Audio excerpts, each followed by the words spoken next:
Right, welcome guys, welcome. We are back with BattleTech, oh not BattleTech, we're back with MegaMek, which is based very heavily on BattleTech. So it's sort of like the open source of BattleTech. Anyway, we're going to be getting into it again today. The reason that I'm doing it today, I wasn't going to stream it today, but there is some stuff going on. Not so much on the Catalyst thing, but in the Humble Bundle. This is still actually around for 2 more days. So if you're watching this today or tomorrow, as in at time of recording, so check the date when it goes up. But there is actually a Humble Bundle BattleTech RPG collection in through here, and I do highly recommend it. It's for the cost of basically 1.5 books. You end up with a lot of different manuals. Now, like in reality, there's probably 2, maybe 3 books in through here that you do want to get. So you it's not as if you're like you don't need all of them, but you do want to you want to grab the full 20 books if you can grab it. There's a number of them actually. BattleTech Universe. I haven't had a look at this one. I should actually have a look at this one because this one is promoted heavily around the place. So like I noticed that this was actually if you go to just a supermarket, not a supermarket, a department store, whatever they're called in America, you'll sort of find often the Universe one is the one that's sort of floating around the place. But there are a few of these books that are really handy to have when you're playing MegaMek, and they're good reads as well. They're beautifully presented, and so the BattleTech BattleMek manual is great just for getting down into the actual mech on mech combat. So that's one that I've sort of have got access to and using all the time. I did have trouble downloading Legends. I don't know if that's worth actually. I haven't gone back to try to re-download that one. That one didn't download for me. So I'm just going to see if I can actually grab that one from the list. I mean, it's when you've got Humble Bundle, it sort of does stay there for a year or so, I think. So the other one that you really do want, this one here, Total Warfare. This is sort of like the extended rule set for BattleTech, and also then of course for MegaMek as well. So it sort of works across there. This I found quite interesting as well. Just this actual the recognition guide, which just goes through what all the different mechs are. And so if you're using the first one here, this is for the 3025 era, which is the one that we're actually playing, and that is the recommended one for new players. It means it's before the mechs, before all the big advancements with the mechs.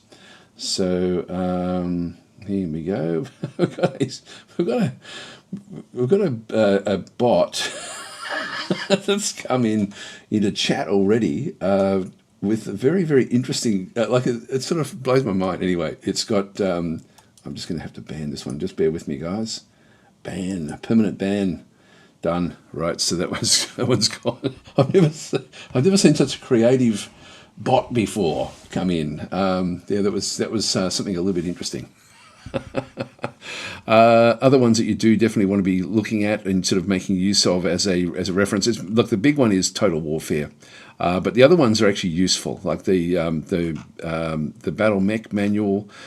Total Warfare, this recognition guide. They're all interesting, but they're the big ones, I guess. There are certain things like this is actually for late era mechs as well.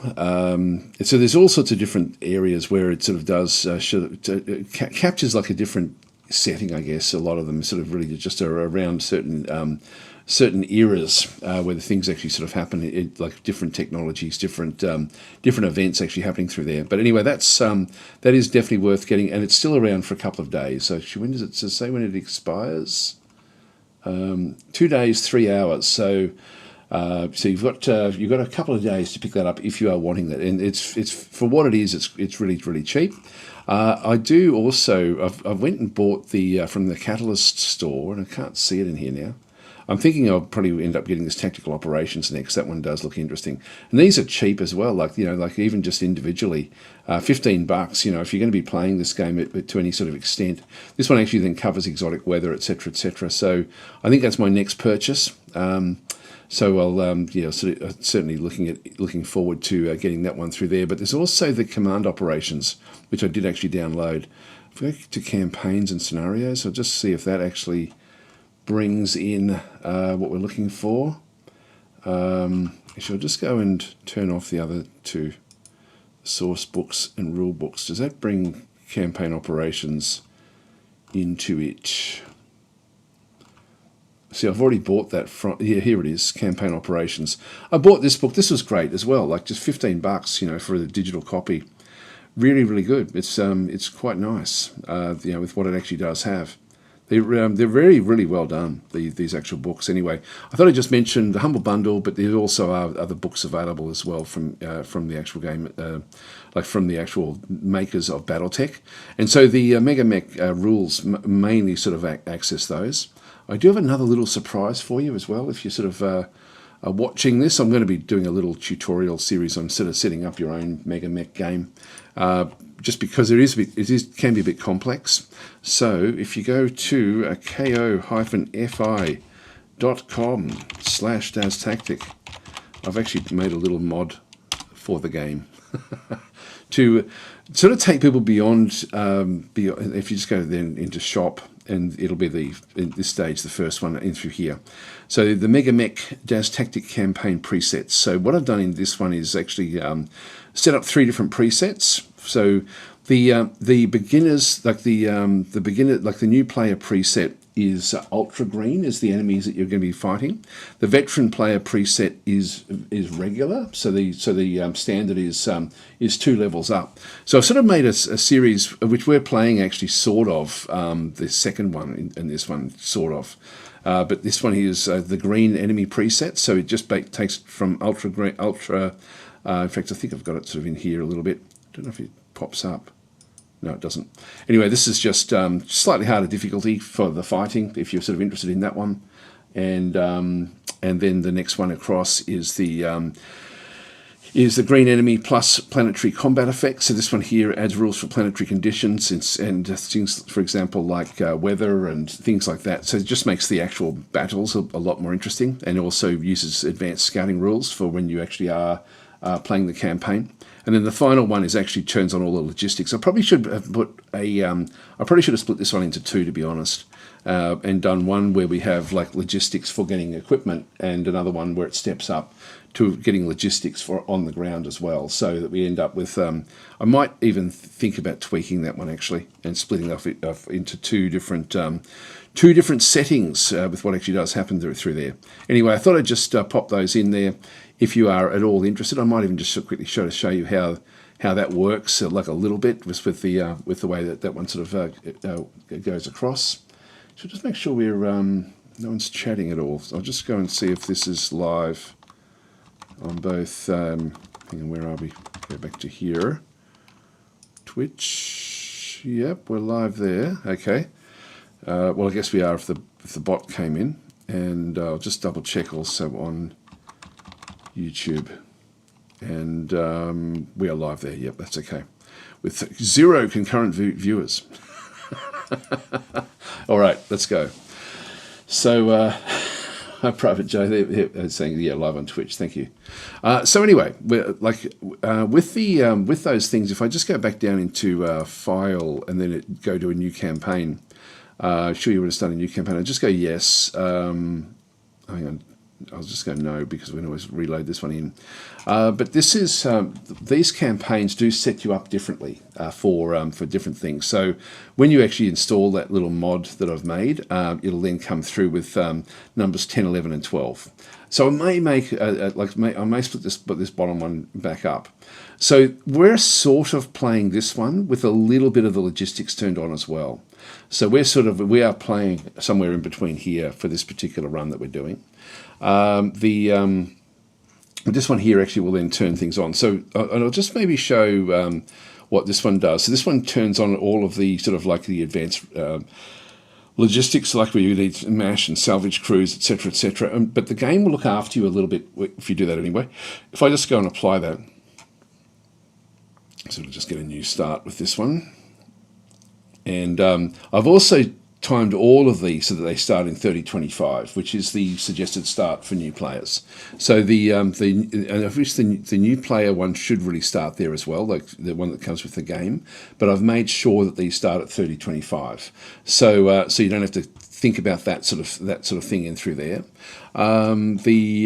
Other thing, this is then going through the BattleMech manual, which I just showed you before, part of the Humble Bundle. Total Warfare, part of the Humble Bundle. But then there are these other two. I don't know. Time of War, I don't think that's in the Humble Bundle group. Or is it? Let's have a quick look and have a look and see. Oops, the wrong one. If I just go back across, Humble Bundle, Time of War. Oh, it is there. Okay, I haven't even had a look at that one.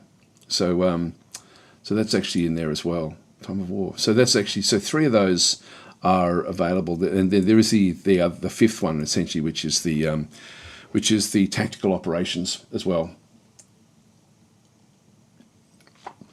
Anyway, if we just go and say, okay, yep, apply the settings, and use a random starting system, we'll just go that way, and we'll just go into it. So this is going to be the actual faction. If we now go into the company generator as an example, just go proceed, and just automatically activate this, and just go and apply. Yep, so baby girl, fantastic news, another girl. Now, the one thing that these presets do actually have all the way through is that they don't have any of the human resources micromanagement. So I've kept all of that off from the veteran level as well. That's probably the main. This is one of the main things that different by the time we get to play this last one. Ready to serve with honor. There we go. Now, if we have a look at the table of operations and equipment, and have a look and see what we've got. We've got the same mechs like Abel, Baker and Charlie Lance back in through here. So they're still all sort of set up and ready to roll with the lights, medium and heavies essentially. But then we've in the headquarters now. But because we've turned on the logistics, these now come in with a medical team. Like we've got a small truck there, which is like our MASH truck. We've got security back in through here as well for managing prisoners. We've got the recovery operations in through here as well, which are required for picking up the salvage afterwards. And then we've got the logistics, which is still the same one that we end up getting with when we play the ones without the logistics. So you end up essentially the game itself with the company generator when it knows that those rules are in play, will then generate an extended support headquarters group, so which is really, really cool. Anyway, see, that's not part of that preset pack. The game itself does that based on the settings of the preset packs. So if you are interested, again, they're just over here on my Daz Tactic, coffee.com/Daz Tactic. If you just go to shop, you'll then find it in through here as well. So just put a 0 in there and download it if you are interested. So it just gives you a few different ways of playing it. You can see down the bottom through there, this particular one that we're looking at through here, the planetary effects plus logistics. So you need the MASH and salvage crews turned on for that one there. I'm thinking of splitting this off into the second one so that the MASH and salvage crews, etc., are handled a little bit differently. We're not playing with that in the game that we're playing. Anyway, let's just go back in and load in our campaign again. So when you're loading in, sometimes you'll sort of see the mole one is coming back across from the combat, whereas it's the CP and X ones are the ones that are the actual of the campaign. Don't know what they stand for. Campaign something. Anyway, we'll just open that one up. So that's so that just gets us sort of start just essentially allows us to get into the actual game itself. Right, so anyway, that's available if anyone is interested. Now, where we get up to, just go into here and just look at all the different bits and pieces. So Naylor got dismissed from the so this is one of our green mech warriors, has now come back out, got Purple Heart, got injured, but he's actually now back in active service again. We do actually have, now this is mech warriors. We also have one on leave. Where is she? Just go to all personnel, and then we just, because I really shouldn't have her on leave. I'm not using the I'm not actually using the HR settings, like the human resources settings at all. I find that a bit boring in these sort of games, but I do like the fact that we have to do surgery and stuff. But I'll just go and find.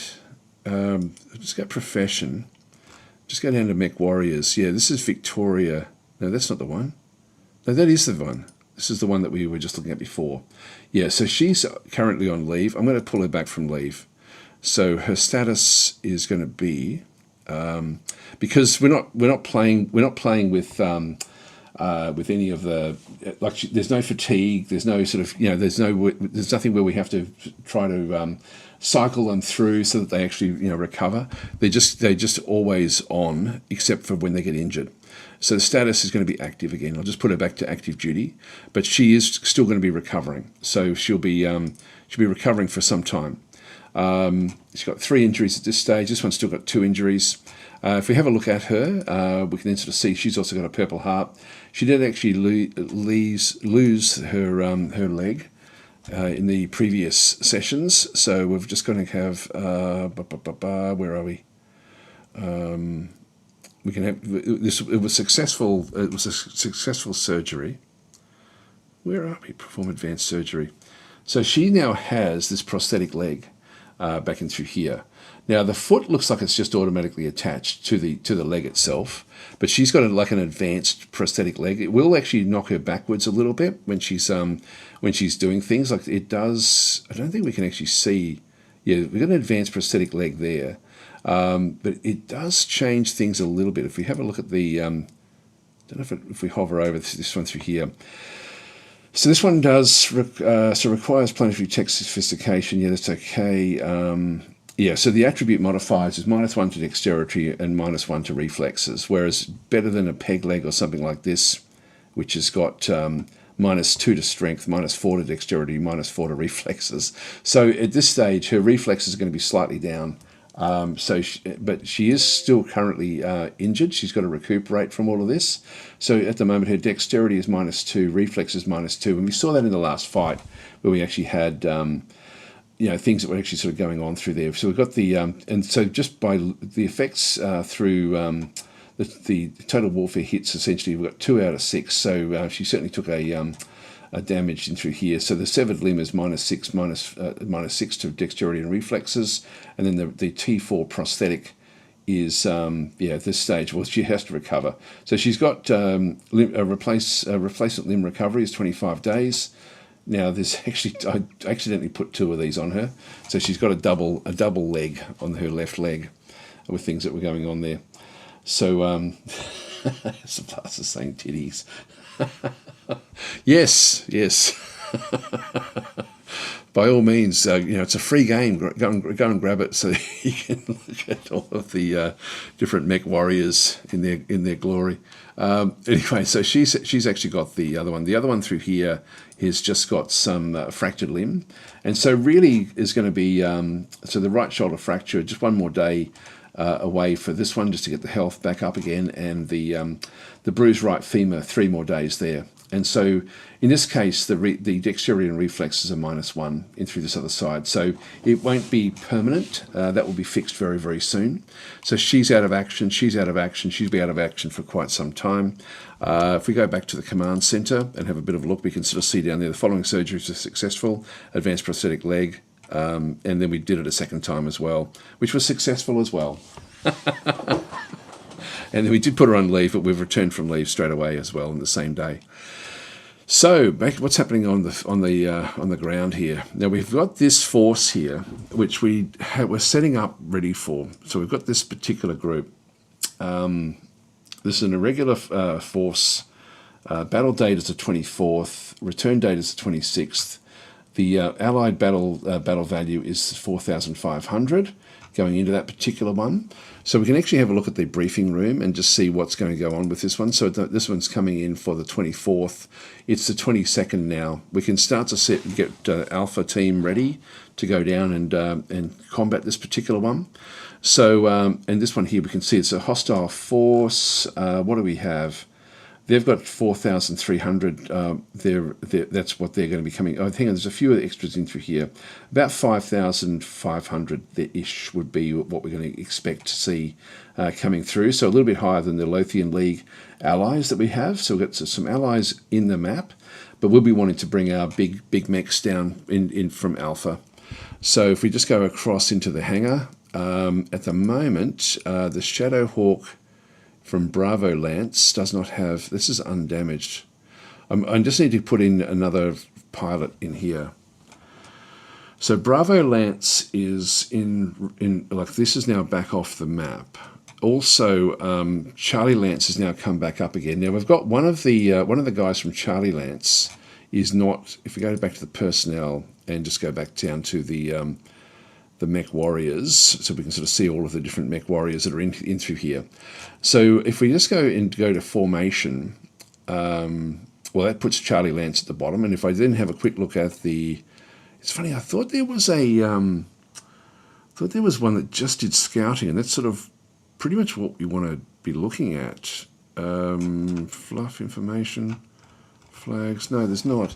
The only real one we can do is to sort of check on the scouting, which is sort of funny because it's such an important skill.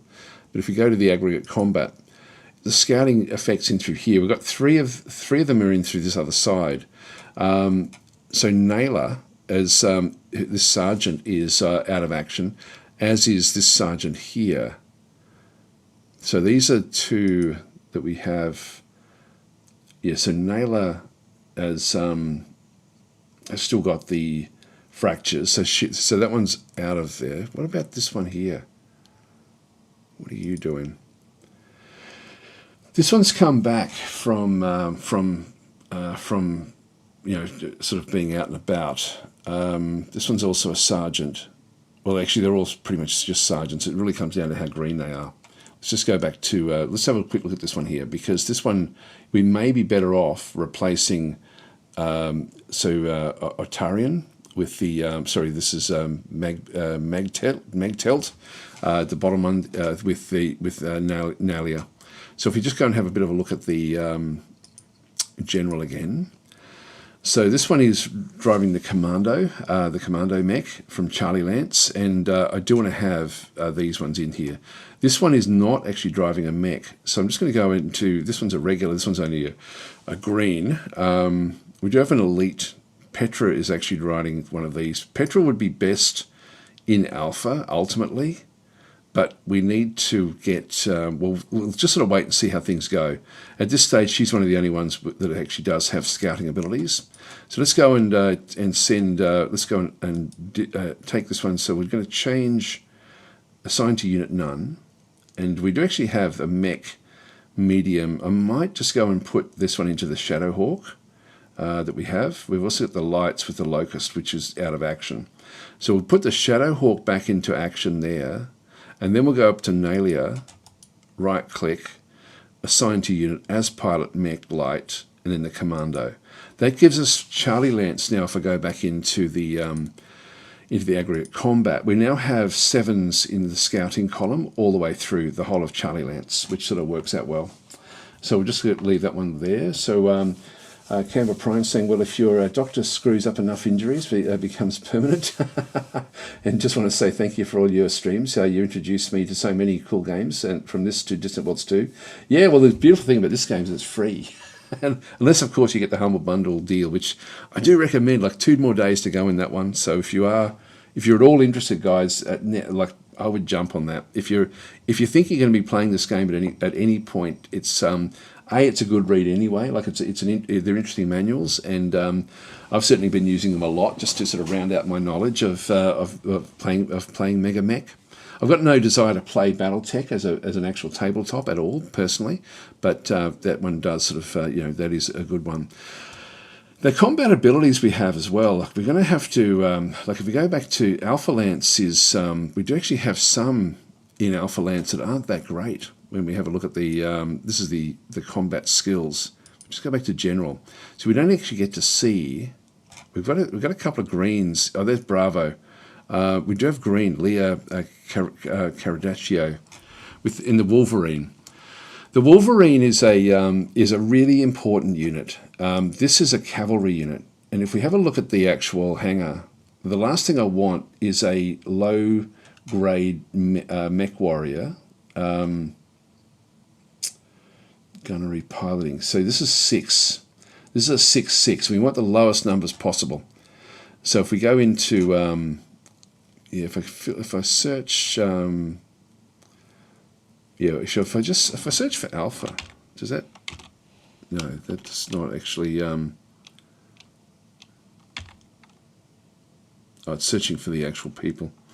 All right, that's okay. No, that's all right. I thought it might just sort of do it group by unit. What does that one do? Not sure. Anyway, we've done it by formation at this point in time. But if we go to skill level, this will give us a bit of a rundown as to what we end up having. We've got a couple of ultra greens, which we can't really get them into the mix, but we do actually have this one here in Alpha Lance is not really good enough. And if we have a look at the if we look at it from the other Bravo Lance Mech Warriors, we may be better off switching this one across. We're using Bravo Lance really only to plug gaps. If something goes wrong in Bravo Lance, we've got 2 Bravo Lance guys there, just while these 2 are recovering, we're going to get this other regular back in again. Like ideally we put we switch out before we go into the fight. Let's just go and have a quick look at the aggregate combat there again. So we've got 2-3 at the top there for Petra. She's in Charlie Lance only because of the scouting. She's our best mech warrior. We do have a 3-5. This is gunnery. The first one's gunnery. The second one's piloting. You can see down there, Victoria of 3-4 is sort of like our second best, but she's going to be away for 20 odd days. Then we've got the 3-5 there. The piloting is, I think, as much as important as anything. This lieutenant here, he's also got scouting. So we've got some high level guys in Charlie Lance, sort of unfortunately, I guess. Well, Nalia is a 6-6. We've even got 6-7s down the bottom there with the green ones. But we've got 5, so I sort of want to get this piloting role. If we stumble, I need to get this number down as low as possible. So we've got, again, Nalia coming back in. This is, so what did she end up doing? Let's just go back again to the general. Now, we do actually have the, this one here, the, which one was it? The Alpha Lance or the Wolverine. The Wolverine is a cavalry unit, and that sort of does mean that we do need to try to get somebody in there that's going to be able to actually take risks. And having a green mech warrior in there that's not going to be the case. Now in Alpha Lance, we actually don't have any of our high level guys. They're all low level. They're all just regulars, so we don't have any veterans or elites. So I think we get rid of, we've got the 2 in through here, that the 2 regulars in through here, the Shadowhawk and the Grasshopper from Bravo Lance. I might switch that across with one of these, with Leah. In fact, if we just go back into, again, the aggregate combat, and then just go by combat ratings, if we sort by that and do the lowest one in through here, we can sort of then see which ones are going to be coming through. And I really want to get at least a 5. And if I can get the 4 for gunnery as well, that's going to be very, very useful. It's going to then put me in a more elite area than where we were. So the cutoff point is Seabold at 5-5, and then we have a 5-6. So really the Ursula is anything lower than Ursula. I don't know what tactics do. I don't know. Some of these actually give you bonuses as well, depending on the mechs that you've got. But in this case, I'm just going to go back across again to the general. Yeah, that one's in Bravo. This one's in Alpha. So we do actually have some high level guys in Alpha as well. This one here we have to get rid of. So I'm just going to go and change this one. So we're just going to go and assign to unit none. And we'll go and put in one of the Bravo Lance guys. So Magbelt through here can just go across to Alpha. And then we can switch around again afterwards. Assign to unit as pilot, mech, medium, Wolverine.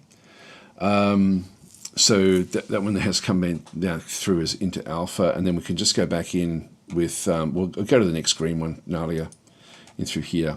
This one is, so we got, again, a 6-5, not great.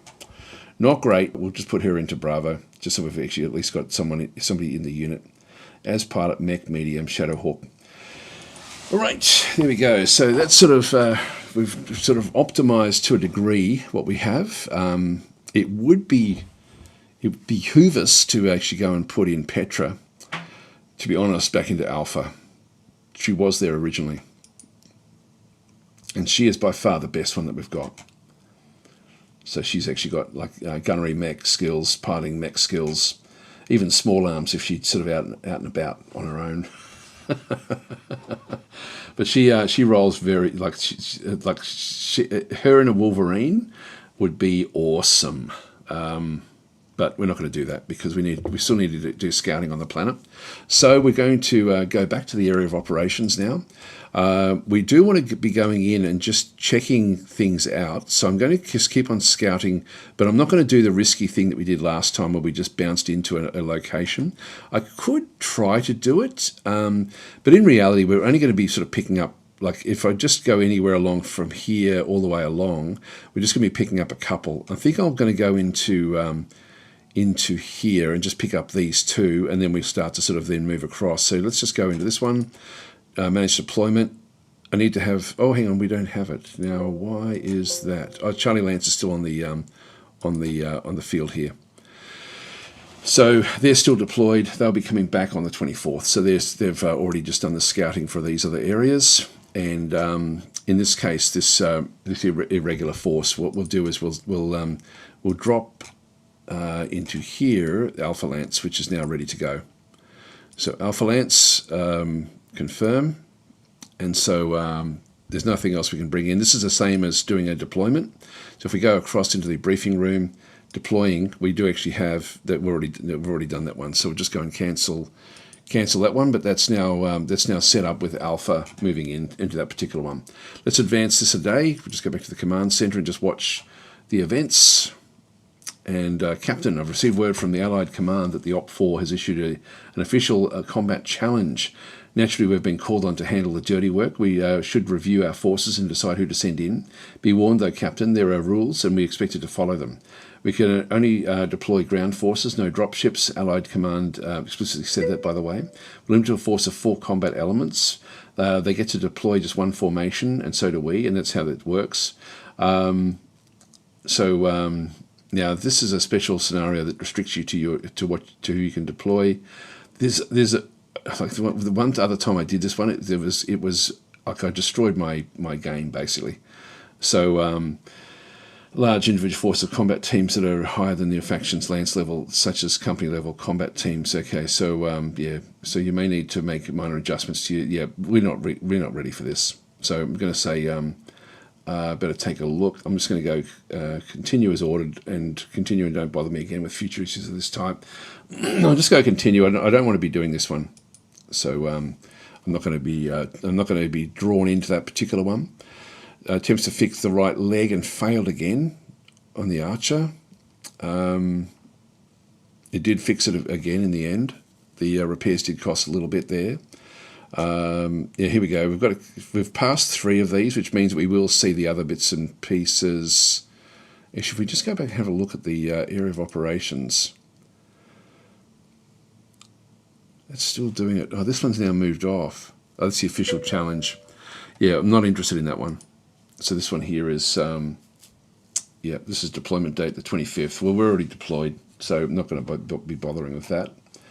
So this will be a difficult fight. Certainly the last time I played this one, it was. Okay, so Astra Blaster has redeemed name a character. Look, actually, what I was going to do was actually not name the actual mech warriors, but now that we know that we've got surgeries and all sorts of stuff, you can either have a mech or a mech warrior, really. I'll let you guys decide if you do a Daz Demption.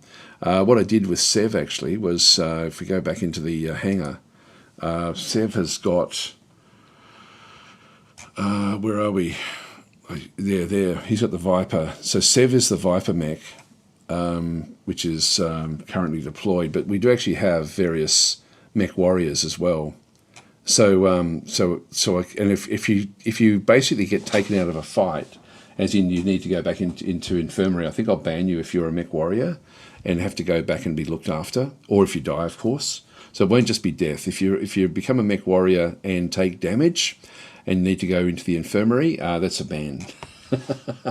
Let me know, Aster Blaster, which one do you want? Okay, so Cambo Prime is saying, can you create a training lance? Just need an instructor with decent training skills. Yeah, you can actually, and there's no experience like combat. Moors is saying, hi Daz, long time follower but never managed to catch you live. You clearly have a great taste in games. Dwarf Fortress and MegaMek. I was going to play Dwarf Fortress, but then saw that the Humble bundle was still available, so I thought I'd better stream this again because I'll give this a bit of a break. I'm a fellow Aussie and just wanted to say I love your work, mate. Thank you. It's top notch. Thank you for that. Much appreciated. And also thanks for watching on this new channel of mine too on YouTube. So Cambo Prime. So yes, you can. In fact, that's something we could do in Bravo Lance.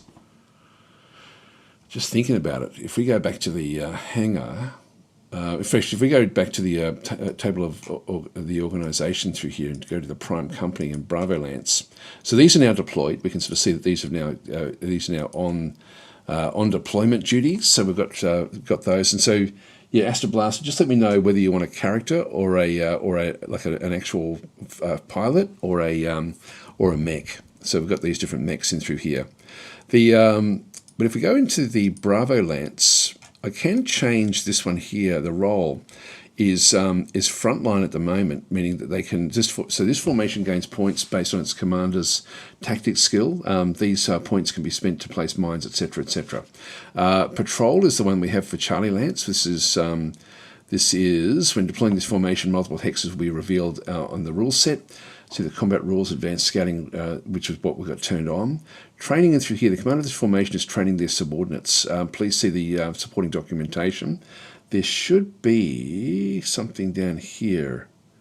Combat team, convoy force, security force, support. No, it's not there. There's two. So we've got training. We've got auxiliary down through here again as well.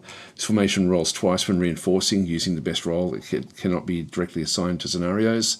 The cadre, so this is being used to train local formations.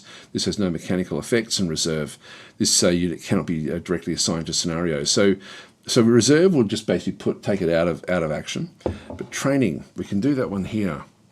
So the commander of this formation is training their subordinates. Now, it probably does, it would be worth looking into this one here. If we go to the glossary and go to training, no, it's not there.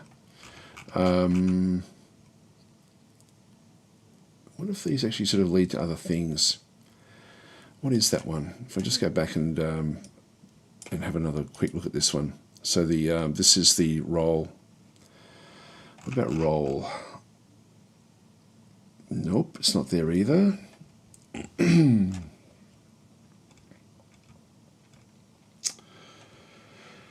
no search with this.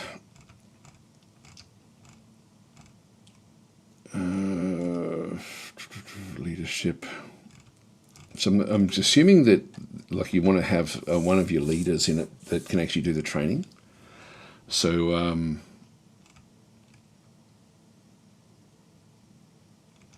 yeah, I wonder where it is. Oh, hang on. Training combat teams. There we go. Sorry, I was looking at this is documentation. This is the actual contents. So if we go back across, I just didn't go down far enough. I was in the wrong place. Training combat teams.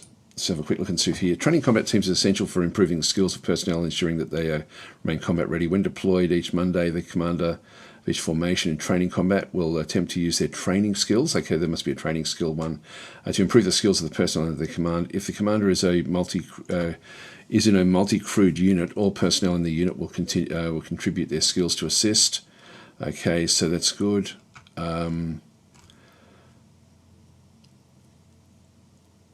Yeah, so this is the result of it. Okay, well we can put that in. We're not playing with fatigue rules, so we don't have to worry about that one. So we'll just go and close this tab and have a quick look and see the skill set again. So we just go back to personal. Bravo Lance kicks in from here.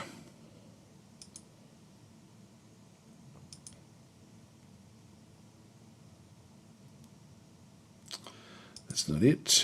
Training, is it any of these other ones? Utility skills. Just scouting again.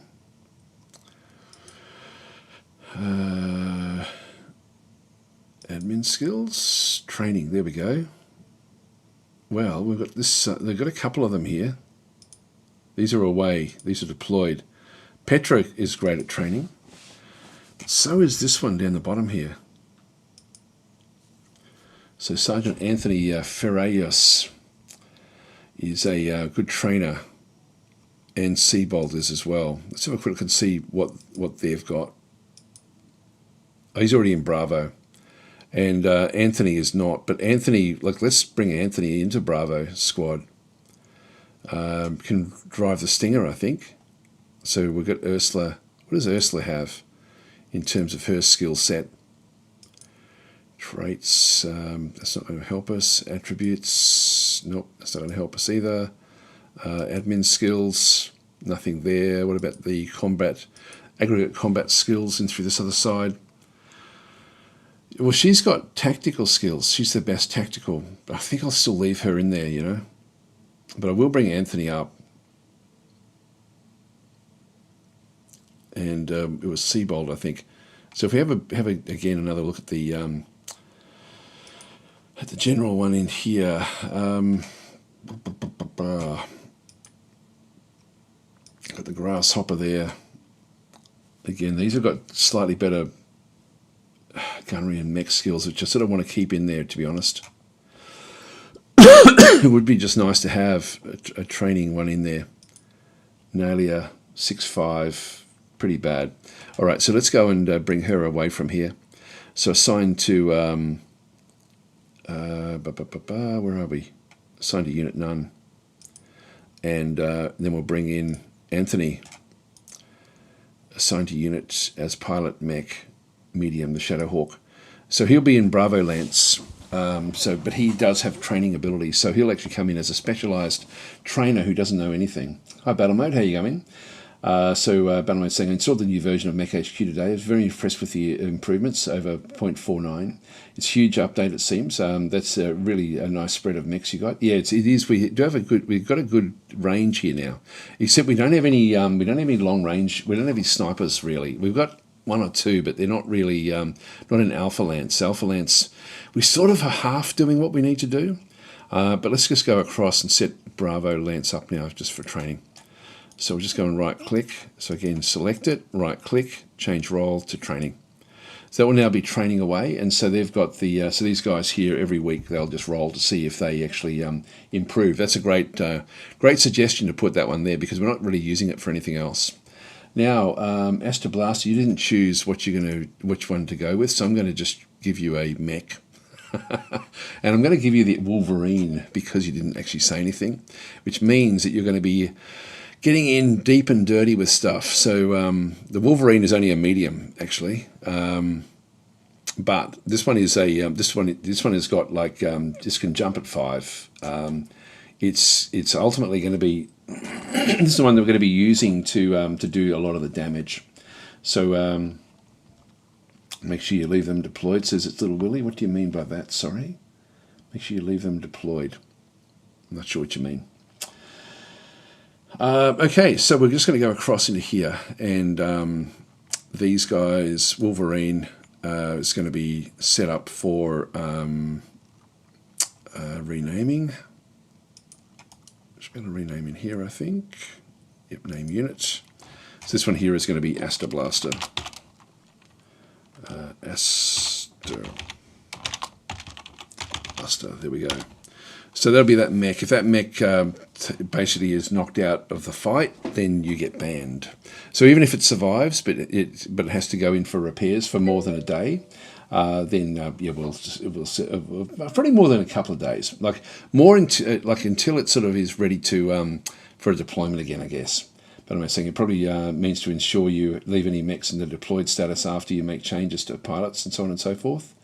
I'm not sure what you mean because deployed is when it's on the is when you're on ground. Like, I mean, and like Charlie Lance is actually just waiting to come back up again. So they're essentially on the in the operation But I don't know if these Bravo Lance, yeah, I don't know if there's anything I can really do. I'm not sure what you mean there at all. It's Little Willie, sorry. And so no idea what you're referring to. And I do appreciate people actually trying to impart their knowledge, because I really am a bit unknown as to what's going on with everything. So let's just go back across the area of operations. We're now on the ground here. We're going to be going against this regular force, which is one of the important ones. We're going to need to locate and engage and defeat hostile forces. This is going to be one of these. And we need to, we've got campaign victory points there of 2. We need to maintain campaign victory points count above 1 by completing turning point scenarios. And this is another turning point scenario. All right, so it's now the 23rd. This hex map thing, yeah, this is pretty cool actually. This is, you'd spend most of your time in here. So the next day, we've still got this, the official challenge. I'm not going to do it. The pirate group, it's lowish, but the last one that I did, I literally lost the whole lance, and that was the end of the game. So I'm just not going to do it. And we only have Bravo Lance available anyway, so I'm not going to be doing that one.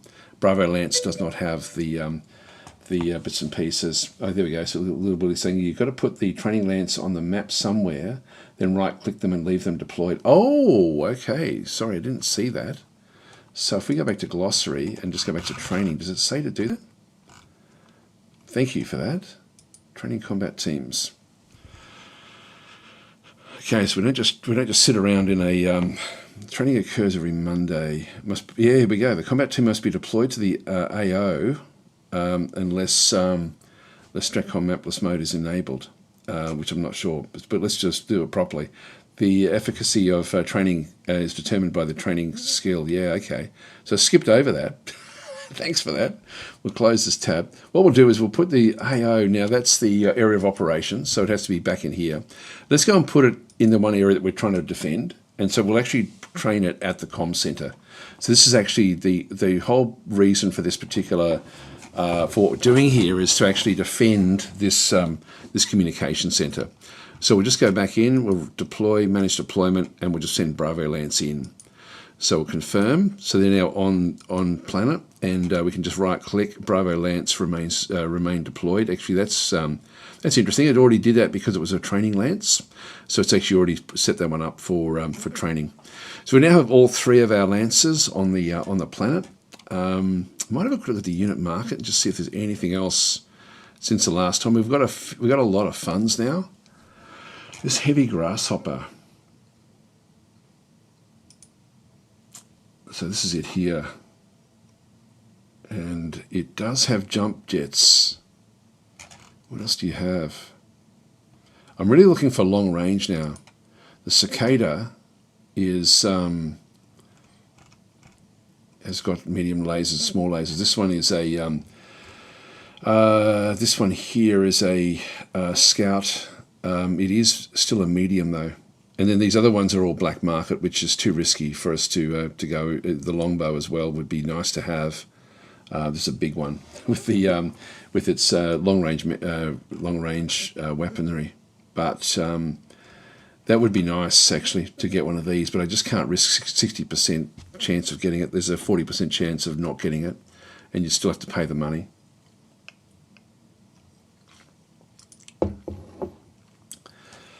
That one there, just as a second one through. Now we're also playing with immediate delivery. So if I get one of these things, we just basically get it. This one, I do like the idea of having another one that can jump around and thump into things.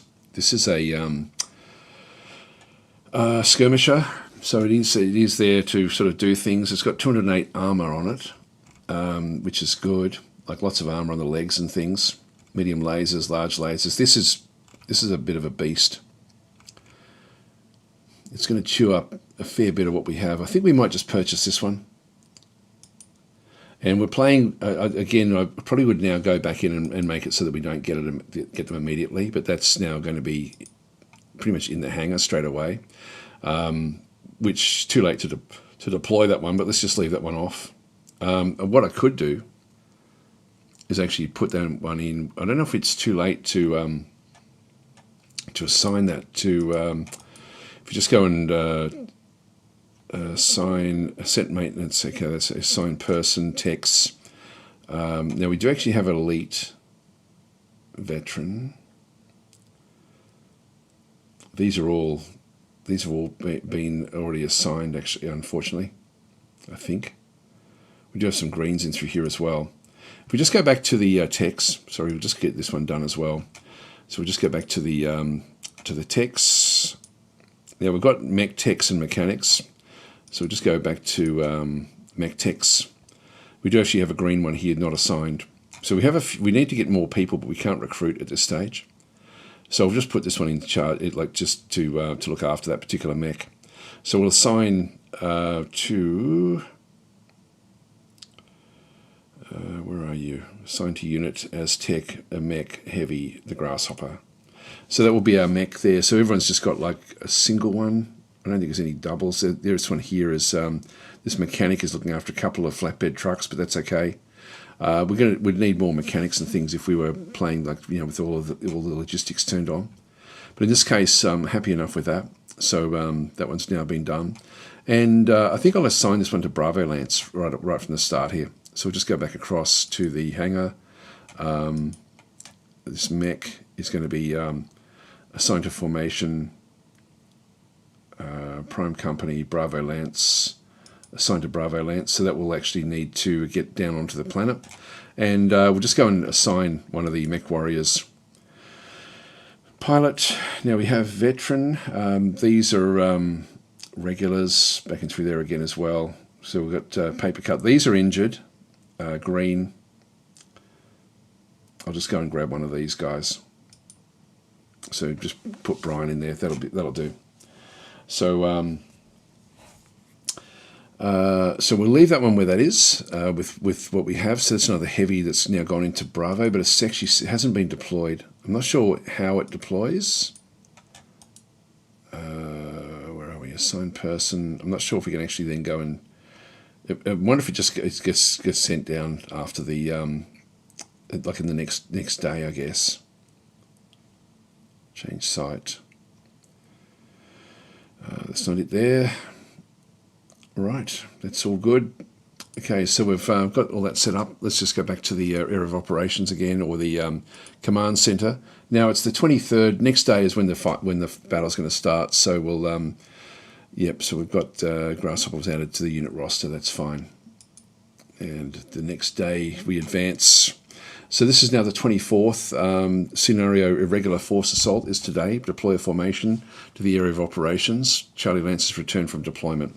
So if we go back to the area of operations, I'm going to now put Charlie Lance in here. So I'm just going to go in this one, manage deployment, and pop them in there. Just really, all we can really do is scout these other areas. I could pop it in there, but we don't know what's in there. So probably better that I just spend time just trying to scout out. So we'll just go confirm. There's only 4 that we can actually do anyway. Well, it would be 1, 2, 3, 4. There's a chance we could do it, but let's just not risk anything. Oh, wow, this is good. We actually ended up getting even more with this scouting ability that came in. We got 3 of the 4 guys actually managed to get the scouting. If we go back to the command center, we'll see there that...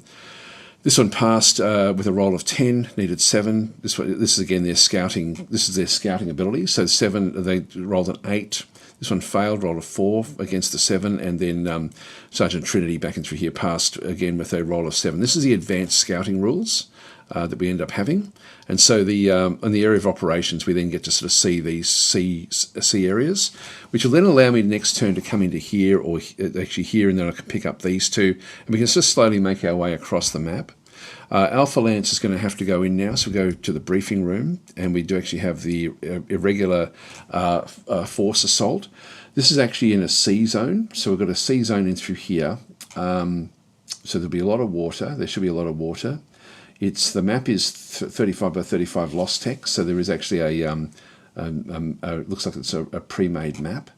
The light is dawn and dusk, so it's a little bit dark. The weather is clear. There's a moderate gale, though, in the wind. No fog, blowing sand, no, none of that. It's the ocean. Could be the beach, though. Temperature is 24, gravity 0.7, atmosphere is thin. So this is actually all going to affect, of course, our movement and so on and so forth, which is really, really cool. So this is going to be twilight that we're sort of attacking. So the dawn and dusk is still going to be good. I don't know if that's going to, if we look at light conditions, see if it's got anything to do with that. No, it doesn't have it there. That's all right. So this is going to be, we need to start this particular game. What this will then go and do is it will save. Now, actually, before we do that one, I'm just going to go and just close that for a second. I'm just going to go and just do a save at this point here. So I'm just going to save the campaign. I'll call this one Dazo 3 because that's what we're up to. So Dazo 3. And you do need the CPNX. I don't know if you got rid of that, if it'll actually just do it anyway. The GZ is just a method of compression. So start the game. Okay, so commence the drop. So hostile infantry and local insurgents have been reinforced by frontline enemy units, creating a growing threat in the sector. If left unchecked, their combined strength will destabilise our operations and undermine our control of the region. Your mission is to engage and destroy at least 50% of the combined enemy force, neutralising their ability to continue resistance. Expect a mix of tactics. So that means we're after 50% of their of what we can do. I don't think the game tells us when we actually hit that number, but this is actually something we can declare victory at that point, so we don't have to keep on taking damage. So Battle Mode saying, Daz, are you using the combined arm stuff like infantry, VTOLs, tanks, and so on? Yes, yeah, we've got that on. So expect a mix of tactics. Insurgents will use terrain, ambushes, guerrilla warfare, while the frontline units will provide structural firepower and coordination. We're also going in using double blind and sensor settings. Do not underestimate either force. Eliminate them with precision, break their ability to fight, and ensure their sector is pacified. This sector is pacified. The victor will control the battlefield at the end of the engagement.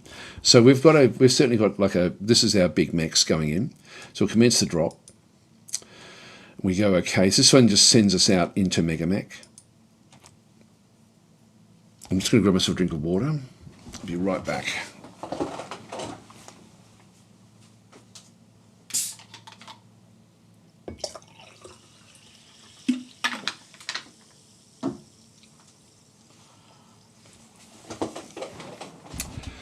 Okay, so here's our order of battle.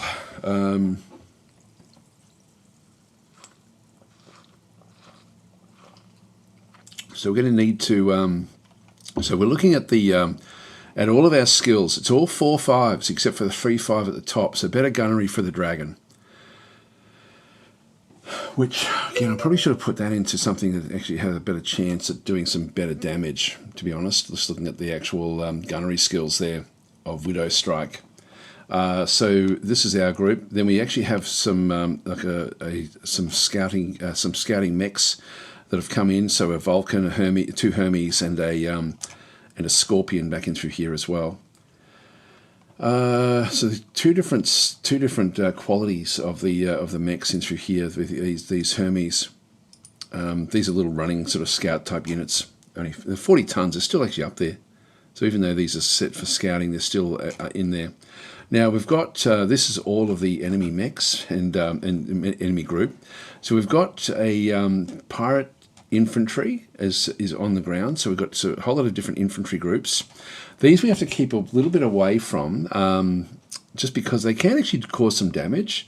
So we'll just need to sort of pepper them as much as we can. They're going to be annoying. They've got some support vehicles, large support vehicles. These will be tanks, and through this other side. So we've got a couple of mediums, but there is one large and one small. So these will be tanks and so on and transports. Then we've got the actual pirate we've got medium mechs, lights and mediums all the way through. There's a couple of heavies. There's a heavy vehicles. So these will be tanks in through here again. Actually, medium vehicle. There's not that many mechs. How many mechs are we up against? So this is the opposition force. So we've got the medium mech, light mech, medium mech. That's it. Okay, so just 3 mechs. So it's mainly vehicles and infantry. So there's no rush with this. Like, we don't have to sort of spend any real time in through here. So they're the different players. There's us, our allies. Now they're going to be running around doing their own different thing. You can see there the battle value. We really do have a big advantage here. Like, it's a 2-to-1 sort of battle value amount that we actually have. So this is good. We're ready to go in. This is the. Okay, this is interesting. We've got a zone down the bottom there that we need to control. So this is the initiative. We rolled a 6. They rolled an 8, 3, and 10. It's the Pirate Op 4 down the bottom there that I'm probably most interested in. So they're going to be moving ahead of us initially, which doesn't really matter that much. So wind direction is from the northwest. Wind strength is moderate gale. The weather is clear. Visibility is dawn dusk. Fog level is none. Okay, so we've got team 1, 2, then it's us. Yeah, that's all fine where we are there. So this is just ready for deployment. Now, it's not saying where we deploy. We'll find out soon enough, I guess. All right, so now we have the getting ready for deployment. So this is going to be this is just the... it's your turn to deploy. So next player's turn is the Pirate Infantry, Pirate Op 4, Lothian League, etc., etc. So so they do follow us. Unfortunately, they get to see where we are. So we have to deploy in the south. So this is actually okay. So we have to break into this location here. So So the infantry that they've got are defending this location. By the looks of things, there's actually broken mechs on the ground around here. That's pretty cool. This is really cool, actually. What a cool map. So now they've got if we just zoom in a little bit here, they're level 1 there, level 0 down through this other side. So it's all sort of pretty flat. This is level 1, this particular building, and then the wall here is going to be level height 4. So the wall is a height 4. So nothing can really see over the wall. We don't know what's actually going to be in here. So when we do come in, we've actually got one of our allies is sort of set down into this other side. This is the Vulcan. I sort of wouldn't mind just following the allies in, to be honest, rather than getting too involved. This is supposed to be a sea zone, but it must be on the edge of the sea somewhere. We're not sort of. It's just low lying. We do have some swamps and stuff. Not going to really, like, we're going to have to sort of make our way through. We don't even know if they're going to be defending this or moving further off to the north. We're probably going to have to go in and have a bit of a look, I would guess. I might go on the other side here, actually, and deploy. And we'll just sort of, we'll just move up. All of this area through here would be nice to get in if we're going to be fighting in this zone, just to protect our mechs initially. And we do have to close the gap. Which way should we do this?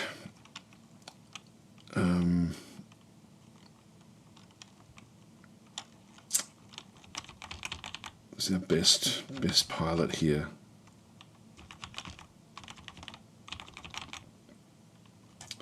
Look, I don't think it's going to matter that much. Let's sort of deploy centrally. Deploy there. We're not seeing any of the other enemy mechs because we're playing with the double blind turned on. Next one is the Archer. So this is going to be more long range. So I really just want to have this one sort of sitting around to just do the long range attacks. So we'll leave that one there. Deploy. Next one we've got is the oh, there we go. We're now seeing some enemies coming at the top of the map. So we have a dump truck, so support tank, Pirate Op 4, 78 armor. What does it have?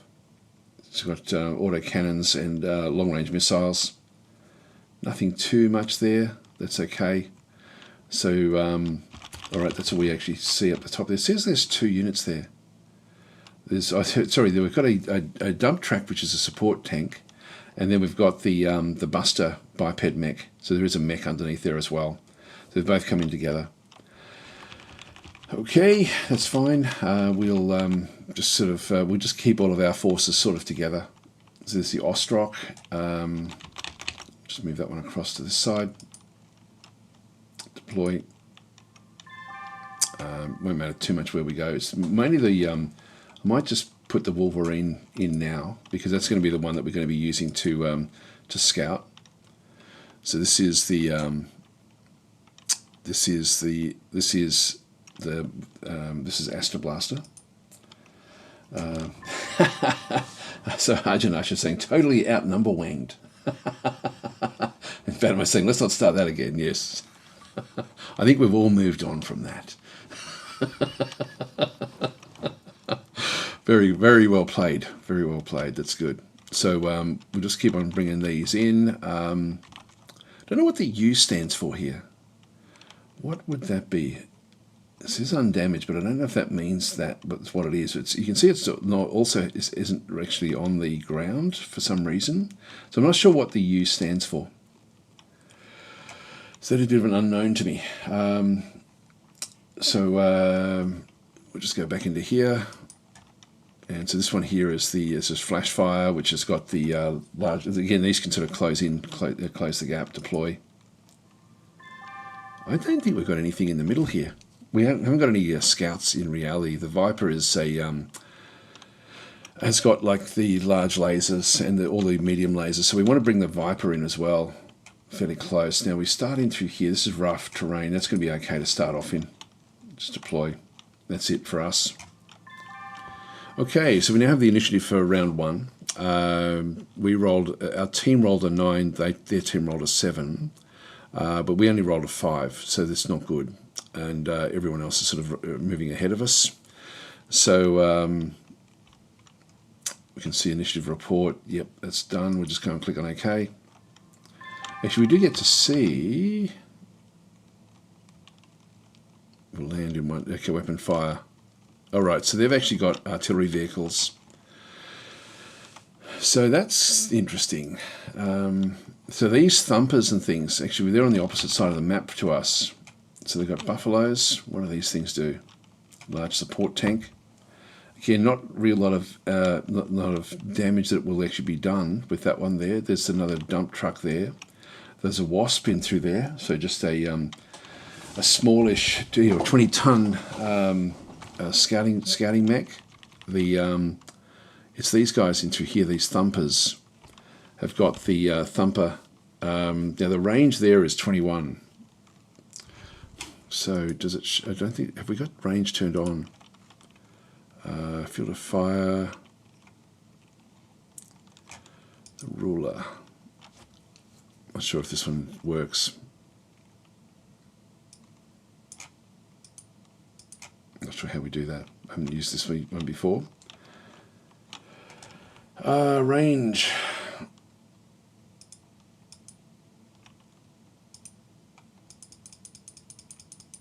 That's height. Yeah, I'm not sure how that one works. Anyway, I won't worry about it.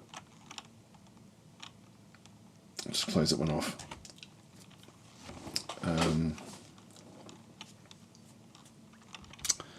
And with what we end up having, so the player list. So these thumpers have been set for targeting already, and we don't know where that's going to land. I don't think.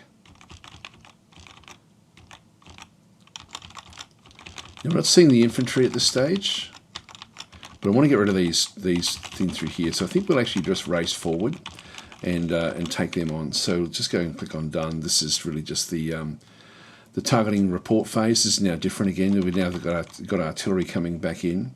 So these are I think these are still landing. I think these are still actually coming down in drop ships is what I would assume is happening there. Just go and click on done. All right, so we have the targeting phase has taken place.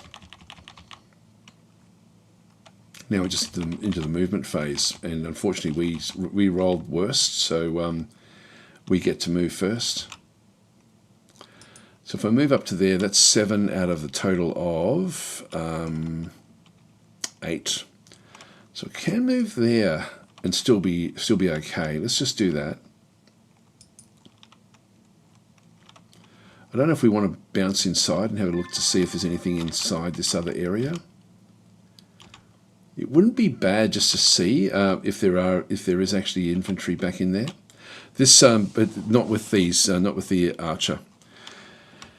So the archer and the dragon, I'll sort of move on up. The archer can move at 6, so that's as far as it can go before it has to start doing piloting skill rolls. So we actually have, because of the gravity, we can actually move further than what we would normally be able to move. This one here can move to 8.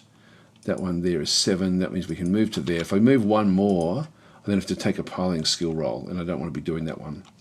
So I'm just going to move straight up to 8. Move. I might send the Wolverine inside the area. So this is the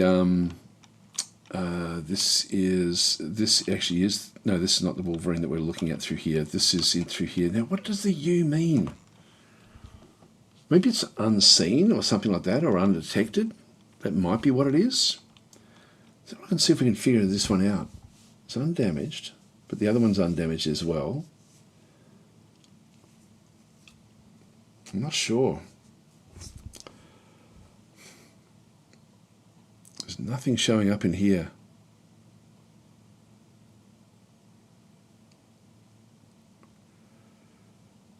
Yeah, I'm not sure what this one does, how this one works. It's not undamaged because the other ones are undamaged as well. But see how they're ghosted back? I think it's just that we're unseen, that they're not aware of us. They're aware of this one here, but not aware of the others. They're aware of the dragon. Where's the other allies? Oh, they're moving in anyway. I don't have to move in if they move in. So we'll sort of leave that one alone, but I might just get the Wolverine ready to bounce across the top if we need to. So, so Byman saying, sorry, what's the question? Had the stream freeze up. Just wondering what the U stands for here, which I'm thinking is undetected. That's what I'm assuming it is. This one here can move at 6, so that's as far as we can move. You can see there that because of the gravity, we can move up to 9, but we have to then start rolling. If it's beyond our normal run range, we then have to roll for the piloting skills.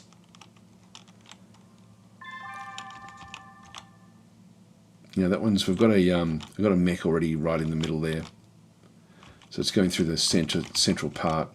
We'll just keep everything sort of coming around the other side here. Wolverine does move it up to 8, so it's 7, and then we've just got 8 there. Just move that one up as well. So we'll move, and then we've got the big Viper. This is one named for Sev. This one moves at 6, so we'll just move that one up to there. Okay, the infantry and everything is back up this other side. So we just need to get where we can actually get some shots on these things. So that's going to be pretty much over here. So we're just going to have to move across this other side to get that one done. Now, what have we got in here? This is actually fortified. So it's a fortified hex. So undetected is likely, though. They're faded, which usually means the enemy hasn't seen you. Yeah, I think it's undetected. I think that's what we'll assume it is. These have been detected now, but these haven't been. Let's just have a look and see what actually happens. This is now skip. I'll just skip firing. There's no way to skip firing for the whole team, is there?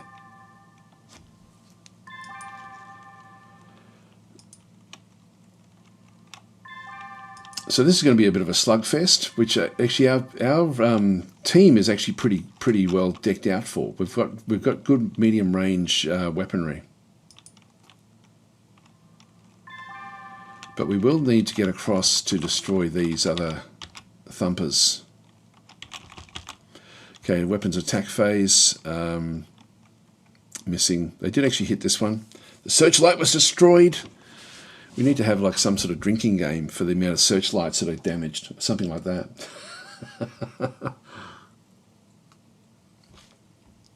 I have 2 dice. It needed to roll an 11 or higher to get this hit on this tank. It did take 5 damage, so that was a very lucky hit to destroy the Scorpion Light tank, which is sort of moving down with the Buster and the. So we've got 2 in there as well. The Scorpion Light tank is is right underneath this particular this mech, this medium mech. Okay, so they're moving down. These guys are going to be sort of well, we need to come around the flank basically to do some damage in here. So this is really all about attrition, this particular fight. So these are all hidden, but we're going to now sort of be exposed here a little bit.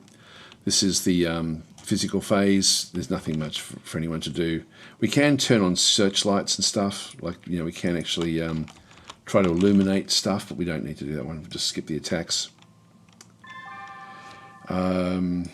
Skip the attacks there, skip the attacks. So most of these will be to put a spotlight on something. Like that one there, turn the searchlight on if we wanted to, but that's just going to illuminate us as well. So we're not going to be doing that at all. Unless we sort of see that we're getting big numbers, like big negatives. Now there's a couple of mechs moving up this way as well. So they should be able to take on these thumpers and destroy these along with the Vendette. The Vendette's going to be a little bit more difficult for them. Everything else looks good there. So the main force is the one that we're going to be engaging as we sort of move up. Skip the attacks. Skip the attacks. So the attacks here are the spotlight or searchlight. Okay, so no heat sink problems with anyone. That's fine. Just done. Initiative phase for round 2. We rolled a 10 this time, which is the same as the Pirates. But we did roll, the team rolled a 9 rather than just the 7 through there. We do have a command mech. I'm not sure who's got that. I wonder if it's probably one of ours, I would guess. I think we've got one command mech, but anyway, that's fine. So that's good. And it just means we get to sort of go last. So they're actually, this will land in one turn, the weapon fire for the thumper. This is one of these thumpers in through here. And so just keeping on with the, now I can only move up to 21 range. I can't sort of see what that range is, but that, like, we should be outside that range, I think. Okay, that's targeting. Now we're going to the movement phase. Now everyone else sort of moves before us a little bit, but we really don't have any big issues here. So this is actually now going to be the this is our biped mech. This is the dragon. So the dragon is hidden away at this stage. So once I move up to there, we should start to be able to see these. So they haven't seen us yet. Let's go into here. That's 7. We then get up to level 1, which is we still can't see over this building at level 4. So there's a 3 difference there. So we don't. So in that case, we don't have anything. I don't have any jump jets here, so I can't jump across into that location. But we can sort of get into this position here, into the fortified position. So just go and move. And they should have seen us now. Yeah, they have. So they've now seen us. There's a bit of debris back around here as well, like some arms and legs and things from mechs. So it must be undetected. We have now been detected, and we are in there. So these are all level 1s across this other side. We then actually have the archer. Then I want to get the archer onto this hill. So the archer is 7 is too much. 6 is okay. Just move. I want direct fire with its long range missiles. And we just want to sit on this hill here, I think, and just pepper away at them as they become available. Now we've got different. This is a monk lance. What do they have? Anti-mechs. They've got gunnery through there. That's the commander. SRM launchers. Okay, so they need to get a bit close. They need to get within 6 of us. So we should be able to smash them with what we end up having. Next mech that we have is the Ostrok, which is this one over through here. And again, we're just going to pop these ones up and put it probably into there. Now this one here, again, we've got large lasers and stuff, so we'll end up using these a lot, just initially. So that gets 6, we've got 8, so I can move into there, which then takes me into the, this is light woods, which will then make life a little bit more, we'll be able to protect ourselves a little bit in there as well. So let's just go and move across. All right, next one that we've got is the this one here is going to be using the large lasers again. We do have auto cannons which can go up to 18 range, which will be nice. That'll be nice against the infantry. This one here moves at 6, so it's about there. That'll do us. Move. It's now been spotted. Yeah, it is undetected. That's what the U is. These two here are going to be in trouble.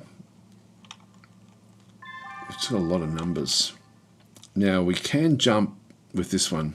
This one does have a the Wolverine can jump over the hill here if we needed to, but we're not going to get any shots. So I think I'll just keep on moving this one up. That's a 7. It can move at 8, so it can just move across into there. And we'll just get ready so we're sort of at least one position further around. I could move to there and then rotate. Actually, I might do that. And that way we're just going to be facing up this way. So we'll move, maximum movement that we've got. It's nice with the low gravity, just having those 2 or 3 extra movements that we can do if we need to.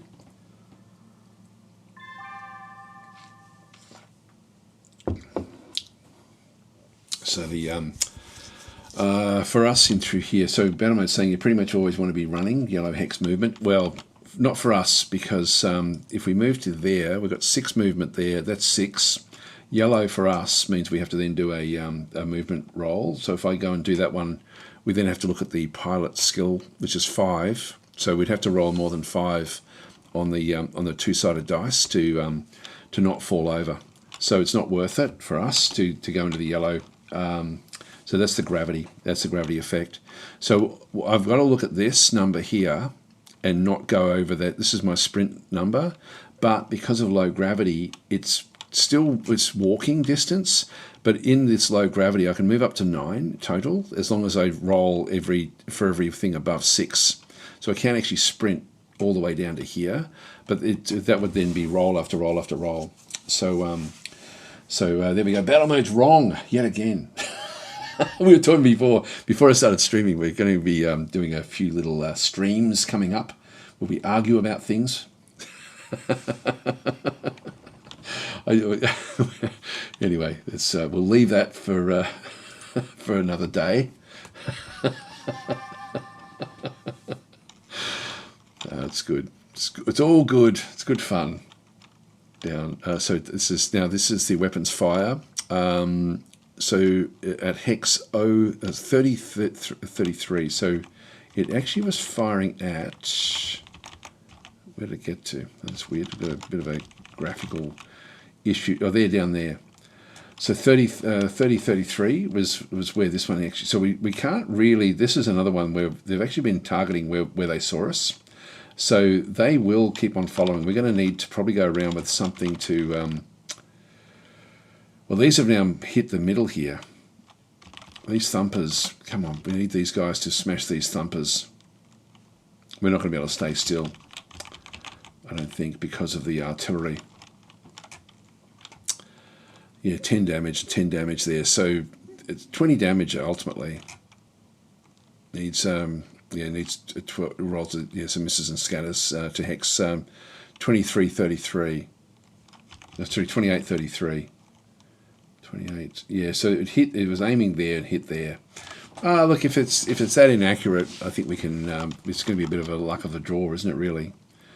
Yeah, that one there is just the off-board report phase. There's so much in this game. It's such a cool game. It really is. It's just amazing. So this one here with the combat, I don't get to see anything actually. So there's no real. The autocannon is actually got like a long range. I've got up to 18 range here, so I can actually I can go for this jump platoon of so it's like jump infantry. I can't see anything else. What's the skill there? It's a +8. To get this one here, there's +8 variation on the die roll, which makes it very hard to hit. There's still an 8% chance though.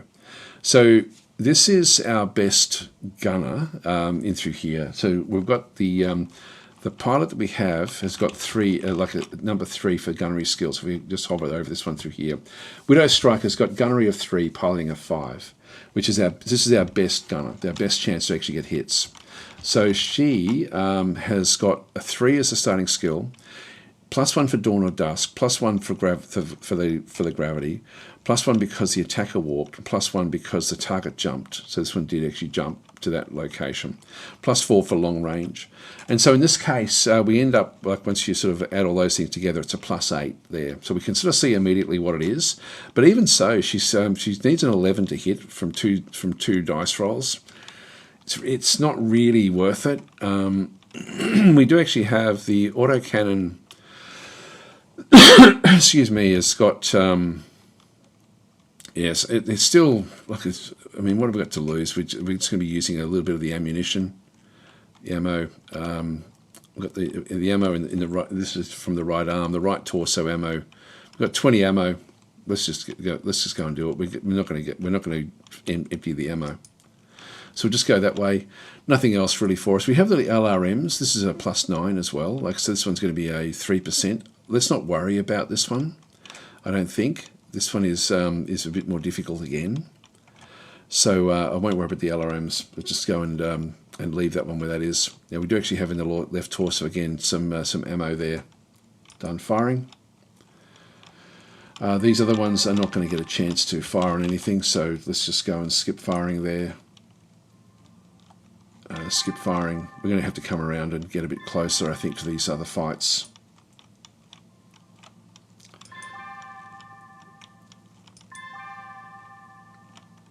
There's really nothing much else. Okay, so here's the weapon attack phase. And there was actually an attack there, the Hermes, which has run through the middle. This little Hermes here is only 40 tons, I think. Where is his tonnage? God, I can't see the tonnage there. Actually, look at the gunnery piloting there. This one's an elite unit, 2-3. This is as good as anything we've got. So anyway, he's actually sort of moved across 40 tons here at the very, very top, biped mech. So this one here has run across into this position. So he's actually done the dragon. Actually, we did. No, we missed. Sorry, I thought we hit it.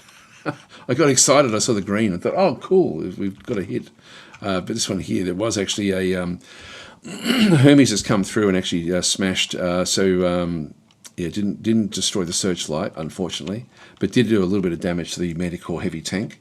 So and then the MekHQ heavy tank, another damage roll there again as well.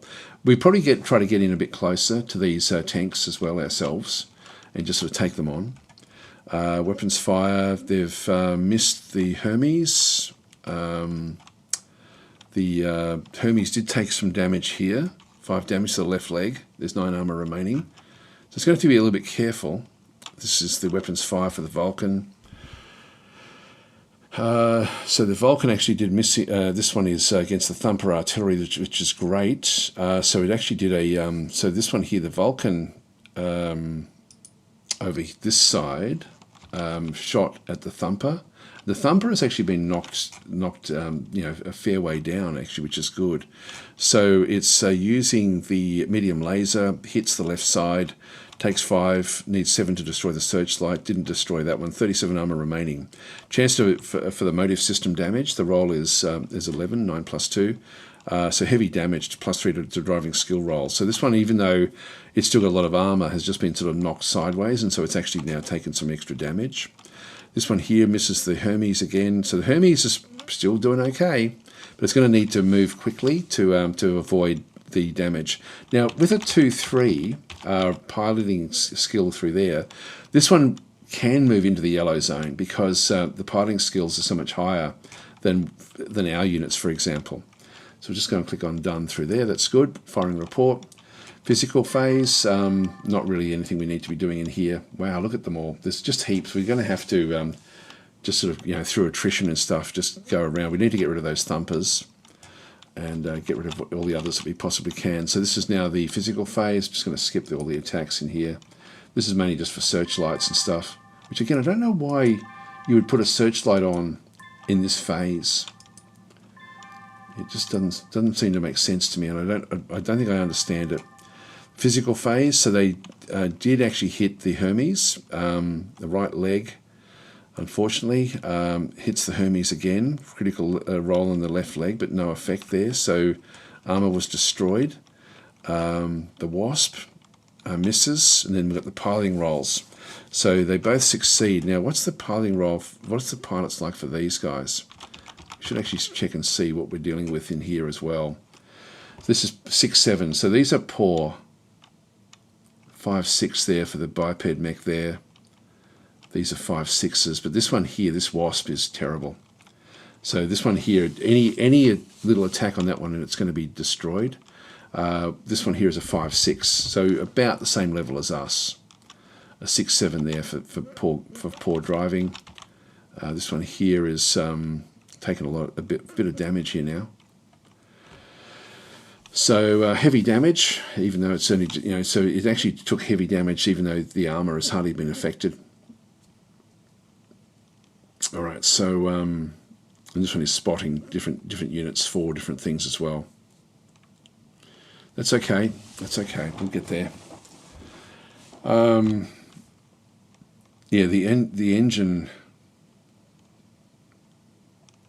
I'm not sure what the heavy is on the other side there. The engine. What else have we got? I'm not sure what all the S's are. Anyway, it's got the thumpers sort of still active. Let's just go back through. Just click on done. And none of them fell over, did they? No, they're still all going. All right, so we have heat build up. Nothing much. So Sev is saying good day to you. Chat, it seems an unusual time for you to stream. Yeah, a bit early. I'm going to stream for and then leave early and go back to sleep if I can. So I'll see how I go. I don't sleep all that well. So this is now the, we rolled a 9, they rolled a 7. They're the two important ones that we've really got to look at. The infantry get to go last, but it's these mechs that we want to be, and it's the tanks and the mechs. They rolled a 9, the same as us. But we rolled well for our team, which means that we do have an advantage here. But we'll just click on done. So there'll be a lot of movement around the others before we get to do anything. So weapons fire for the thumper will land in one turn. That's fine. We don't know where.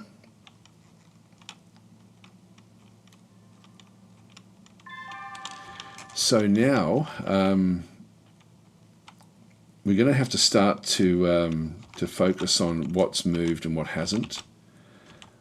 We could go across and destroy these platoons. There's no sort of anti-mech group as such, so it probably is still better for us to go around this other side and just to actually hit these other guys. So I'm going to take this one across, which has got the better gunnery. If I move up into there, that takes us up into 7, which is 1 away from the 8. I can move up into the other location, or we bring some of the other ones that we.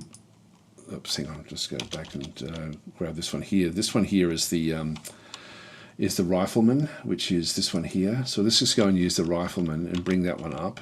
This one only moves at 6. So I'll bring that one across to that location, and that will give me access into these now. So that's as far as we can actually then go and move. If I move to the one below it, I can then rotate, but again, I don't think I really need to. We have these autocannons, which I then will be able to make better use of. I think I'll still just move it all the way up. So we'll just go and do this movement.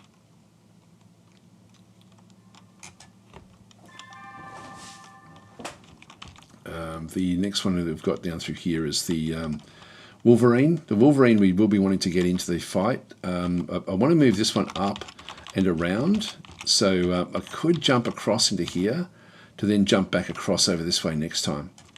Now, H, does that mean it's hidden? Maybe. Maybe it's hidden. I'm sort of assuming that that's now the status of what people can see. This Hermes is going to be interesting to see where that one goes and how it then operates. But let's, with the Wolverine, I might leave the Wolverine out. Let's just go and bring up the Archer. So we'll bring the Archer up as far as it can move. It can only move at 6 as well, which is still actually fine, and we'll just get it to, now this one does have the LRMs, which have got like a, 7 to 14 is really where we want to be, and that's about, if we go to there, if we've got 1, 2, 3, 4, 5, 6, 7, that's short range. 1, 2, 3, 4, 5. That gets everything that we need. So let's just go, and in fact, if I move to there, I can't be seen by everything. I think I might take that just into this position here, and just be done with it. So we move 1. We have to go up a level, so that takes 2 to move to there, and then 1 just to move to there. So I can still move across to here if I need to, but I'll just move to that one there. I think just from its firing, it will be better. All right. Now I'm expecting the artillery to come sort of, to be coming down into this region here somewhere. Next one we've got. This is the Wolverine. I do want to get the Wolverine into the fight fairly effectively. Probably along with the Dragon. Let's go and get the. Let's move the Wolverine up now, because we literally are just going to be moving it up. Now this one here we can move up to 8. That's 6. I can actually move to there, and that one now goes into sprint mode, so we're in running mode, but we're still inside the gravity of what we can then go and do. And again, the piloting here is a 5, so I really don't want to be doing piloting skill rolls. But let's just move this one across. The gunnery is not bad at 4. We may get a shot here.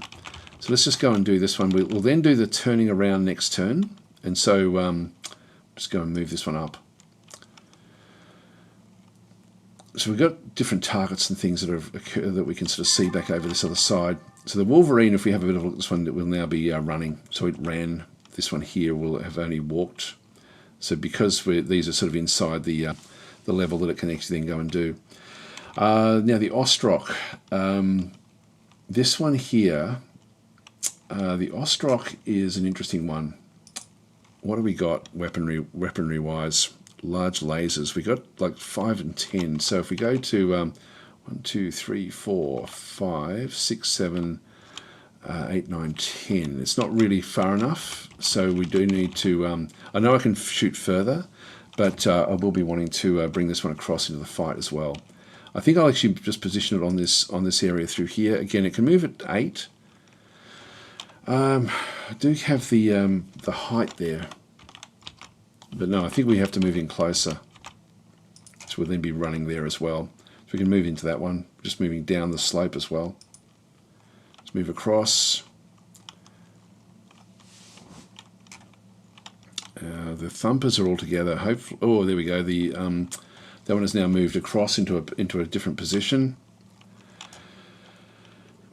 And we've still got the Viper. This is Sev's vehicle. So Sev's moves at 6. This one can jump. It does have the large laser again. It's got heaps of medium lasers, which means it's going to be able to if it gets in close enough, it's going to sort of do a pretty good job through here. These ones have only got auto pistols. They're not really going to be able to do much. And through here, they've got a machine gun back down this other side. Not going to do much damage to us. So it's a hover platoon. There's mechanized tracked platoons back down through this other side. Again, we're looking at machine guns more than anything else. Yeah, they're pretty poor actually. So this is really where the fight is. I think we'll try to just alleviate the Hermes. So if we move this one up to 6, which means I can move to there, or I can go back to here and then just rotate. So it's staying on the same level just so that we don't end up having too much. We're changing. Let's go and do that. So this is going to be our full movement contingent. And we've just got the Dragon left. Yeah, so they're now coming in trying to get in where they can get in behind the Hermes, but the Hermes actually moved a fair distance. Did it run? No, because it should be able to with the piloting skills that these ones have got. No, it only walked, so unfortunately it's going to be a little bit susceptible. It's already taken a bit of damage here. We're not going to be able to alleviate too much of its pain. So if we move this one up there, that's 7. I can move 1 more. And this one we then get the, we do actually have the autocannon. That's only a walk to there, which means I can then get a bit more accuracy with the autocannon unless I go there. This one here, we do have gunnery of 3. I think we'll run just to make it a little bit. Actually, no, I'll walk here, then we'll start to sort of run around when we need to. In fact, we may not even need to do that. Well, let's run here and then possibly just stay where we are. So just move that one up. Okay, now we have the combat. Okay, movement phase. They unload a foot platoon.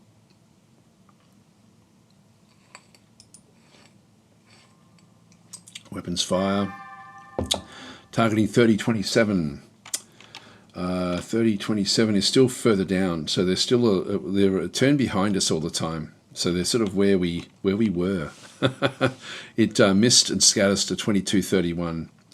That's a long way off. Wow, this is really inaccurate. Okay, so that's where it aimed. That's where it shot. That's where it got. So it's a bit all over the place. I think once we close in, they're not going to be able to really do much with those. Done. Okay. So cool, this game. There's so much in it. So much in it. All right, so now we actually do have, this is our best chance to at least do some damage right now. You can see down through here, the medium laser's only got a long range shot of 7 to 9. We do get a shot there on this one here, but it's only a 8%. The autocannon, we do get +7s in through this other side. And the autocannon, we've got the LRMs as well. These actually have got a range. These are now medium range for this.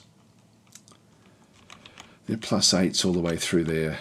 Now, if we hadn't moved, this would be sort of viable for us. But we actually we've got the running that we had done as well. So, yeah, actually trying to hit any of these sorts of things. We've got the Dawn Dusk. It's a gale so the LRMs, the long range missiles, are affected by the wind. So attacker ran +2, target moved, and then we've got medium range there of +2. The autocannon is not affected by the wind, so it's just the missiles. So this one here is our best chance to do some things. Now we've got the Scorpion. The Scorpion, is that worth shooting? It does have LRMs, which could be a problem. This is the Buster, which is a 50-ton mech. That one there, if we go and click on this one through here, this is just inside medium range for us.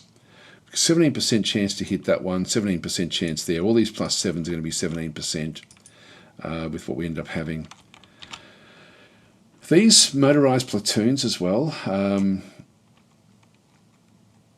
You've got auto rifles. Again, nothing much. Seeing machine guns. I'm not seeing any sort of anti-tank or anti-mech weaponry through here. I may be wrong, but I'm not seeing it. Let's just go for the Buster. So we'll just go and fire at this one. So we'll just fire. And the medium laser, I can technically fire at that one, but let's, in terms of the heat, because we don't use up ammunition with this one, the autocannons we do. The heat here, I've got the medium laser is just going to raise our heat to 3.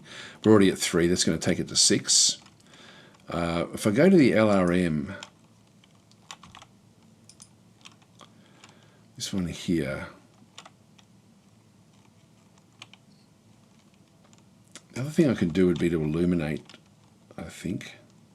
No, the searchlight's still not going to work here. 8%, is it worth it? Look, I'll fire at it just in case. And then we've just got the medium through here with the medium lasers. So we're up to 7. This one just takes me up to 10. So let's just do one fire there. It's just not good enough. Only 3%. Done firing with that one.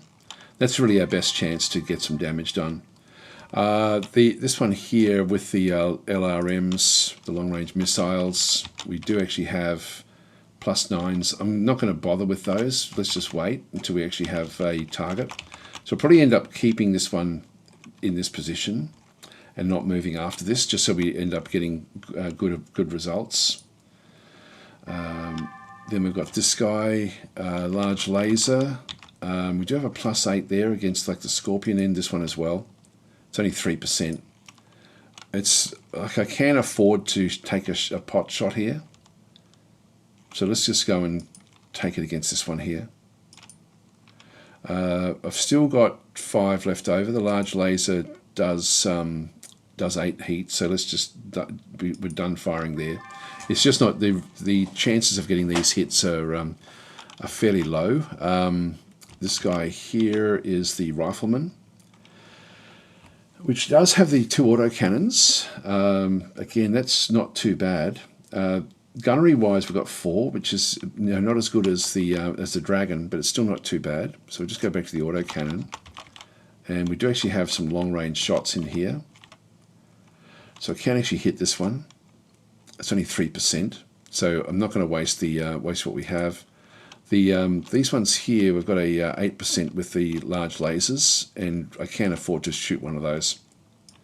Just fire one of them off, and just be done firing. Okay, then we've got the Wolverine. This is the Wolverine, is it? Yeah, that's the Wolverine. The Wolverine, ultimately, we're going to be wanting to get in behind units to sort of get in close. But in this case, I'm not going to worry about anything in through there. We do actually have +9s. It's just let's skip firing here. Now they are firing back at the Viper, which is Sev's mech. So Sev's mech is taking a little bit of heat from the Scorpion, is it? Yeah, Scorpion tank. So now this is still the Viper. It does get a shot. It does have large lasers. Its heat, it can actually afford to do two shots here. So we've got the Scorpion again. So this one here is the. It would be nice to hit this one, to get this one out of here. It's only 8% chance, but again, I can afford it with the heat. So we'll just go and fire, and I've still got 8 left over, so I can actually go with both large lasers there, and just try to hit this thing. So that's sort of that. Hopefully, one of those shots will go in on the Scorpion. Done firing. All right. So now the results. So now different things have been illuminated. So our dragon was illuminated by searchlights, etc., etc., which will then make the attacks a little bit easier for the different people. So in fact, I think that light through there is the searchlight abilities. So anything in this sort of lighter zone is just going to be a little bit easier to get hits. So the dragon misses, but then does hit the Scorpion light tank using the needed a 12, rolls a 12. So we did well there. Takes 5 damage to the right rear, 7 armor remaining. Now it did actually major damage. Vehicle is now immobilized, so this one actually did take some damage there. That was good. That was a very lucky roll. The weapons fire, the Hermes misses. I'll just go straight through to the hits in through here, particularly when we get beyond searchlight destroyed. There we go. Take another swig of your whatever drink you're drinking, and now the Hermes does actually fire, and chance for the motive system damage missed is 4. Yep, so no effect. Hits the Scorpion light tank, so this one does actually do some more damage in through there. Missing. The Ostrock misses. Really looking for the extra damage. There's a flamer platoon there. Interesting. So machine guns. Now that's interesting. Where did this one get so close? Oh, it's actually moved up. There's a foot platoon there that's coming out of the. They've been offloaded. This is actually where they offloaded in through here. So there's a flamer platoon in here, which is actually a man-portable flamer group. And so they're actually now taking machine gun damage. There's still 12 men alive. So they took 16 damage. So that was big damage from this guy here. This is the Vulcan. Again, what's the good parting and good gunnery there for that one there. So, yep, it missed there again the second time. Weapons fire, missing us, which is good. It's all good. Done. So now we have the physical phase, and we're not close enough, so we're just going to be skipping attacks. But we'll have a look to see what happens in these. That one's been allocated. This has been allocated. This has been allocated back this way as well. So we'll just go and skip the attacks, and skip that attack as well, and that one. Again, we can put the searchlights up. I don't know if, I don't know what the searchlights do. I don't know if they make it easier if there is a physical attack, if you illuminate during the attack, if that actually helps the attack go in. It may very well. Okay, physical attacks. So the cicada misses the Hermes. Now that's going to have to do a. If we have a bit of a look at this one, because these are interesting. So this cicada here has taken. It's got a 5-6. The piloting there is a 6. The wasp in through here we saw was pretty bad at a 7 piloting. This one here is a 6 as well. So so it actually misses in through there. The Vulcan does actually get to hit the heavy transport and does damage to it, but nothing much. It didn't destroy the searchlight. I nearly took another drink. I'm only drinking water, but anyway, you get what it's about. This one uses a punch into here. Needs a 10 rolls a 7. So it doesn't have to do a piloting skill roll for a punch, but it does if it would miss the kick. The physical attacks, the Hermes, does use the kick against the Mauler. So this is the Buster. The Mauler tech in through this other side, and actually did a critical hit roll. This one actually does a using the kick table, and so it's actually got the 8 damage to the right leg, 2 armor remaining. So this thing's not going to be around for very long. Critical hit on the right leg. Physical attacks, missing. Now that's this is the piloting skill rolls. These are always important. It did succeed. Everyone succeeded with their rolls. This one was kicked and missed with its kick. So the Hermes is doing very, very well.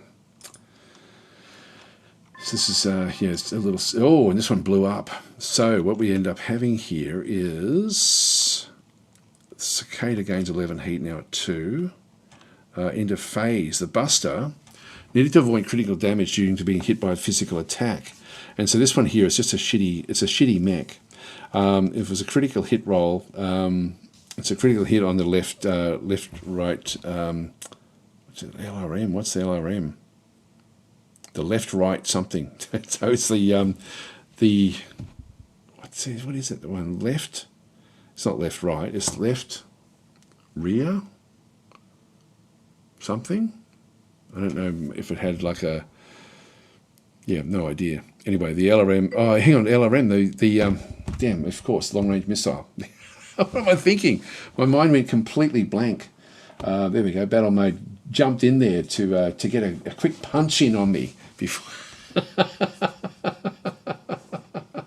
There we are. Thanks, guys.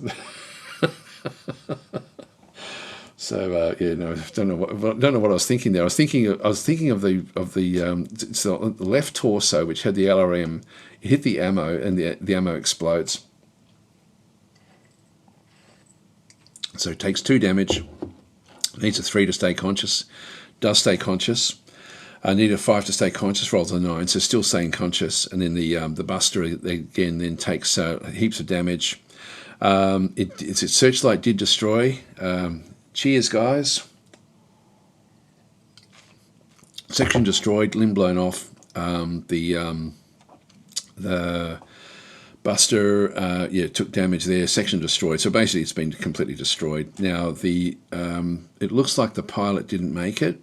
So it blew up before the pilot could get out. I'm assuming. So destroyed by engine explosion there in the central torso. So really poor maintenance. But anyway, that one's now gone. We won't get any salvage for that one. I'm almost saying I resemble that remark. We'll be doing a live stream in the next day or two. Battle Mode and I, that's the plan, is to whole chat room of okay, there we go. Anyway, let's keep on going. So we'll just go back across. So we've got the this is the initiative phase now for round 4. We rolled a 4, which is terrible. They only rolled a 5. But even so, we're behind them. We're last now in this next one. So this is unfortunate because we're going to be we may just stay back a little bit for this next round and do what damage we can from long distance. There's nothing much else we can really then go and do. So Team 2 has taken a bit of damage. So this is actually Team 2 being the Pirates. So which is great. The Team 1 is pretty much battle value remaining. We've got 12,000. They've now lost a fair bit of their battle value, which is great for us. And it's all the Op 4 team which has taken the damage. So that's all done. Weapons fire will land in 1 turn, so the Thumper is still moving away. Done. I'm not as scared of them as I was. I was a bit worried about them. So we get to move first, unfortunately. So let's just go and move the ones further back. So in this case, I've just got the Archer. So the Archer is going to move. Now we're going to have LRMs here. So these are some distance away. In fact, I can look at it here.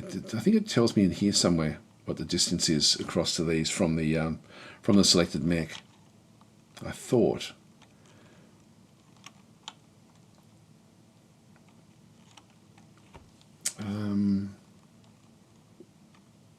Yeah, there we go. 18 hexes. There we go. So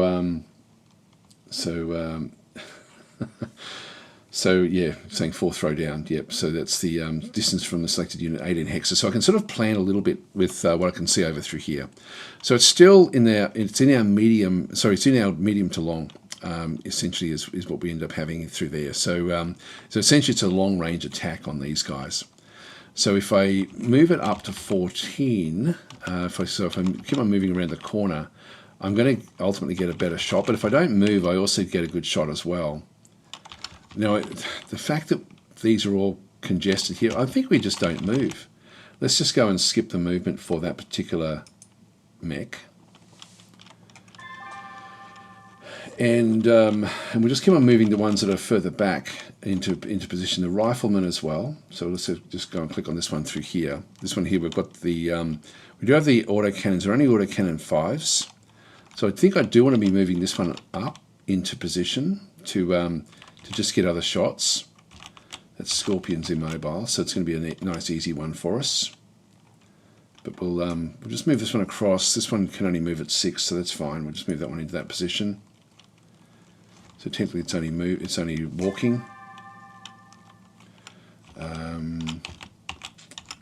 Next one we'll move is the Viper. Now the Viper does have... Yeah, we want to get the Viper close, just so we can start to use the medium lasers. Viper's a good unit actually. It's been a good one. Or will be a good one as well. All right, now we've still got the still got a few here to move. We've got the Ostrock. Again, medium and large lasers really. So we want to be closing the gap. This is their jump platoon, which is not. What's it got? It's really only got the. It's got SRM launchers. We will have to get that one out of the way. So I think we'll move the Ostrock into a position in around here somewhere. So that one's can move up to there. 4 can move up to 8. Let's just get a shot from here. That's 5. I don't want to move too close to these. SRMs, what's the range on those? The SRMs aren't that high. It's 6. So 1, 2, 3, 4, 5, 6. Yeah, we'll be outside range there, which means I might as well still keep on firing in that direction. So just move up there. Moving slowly.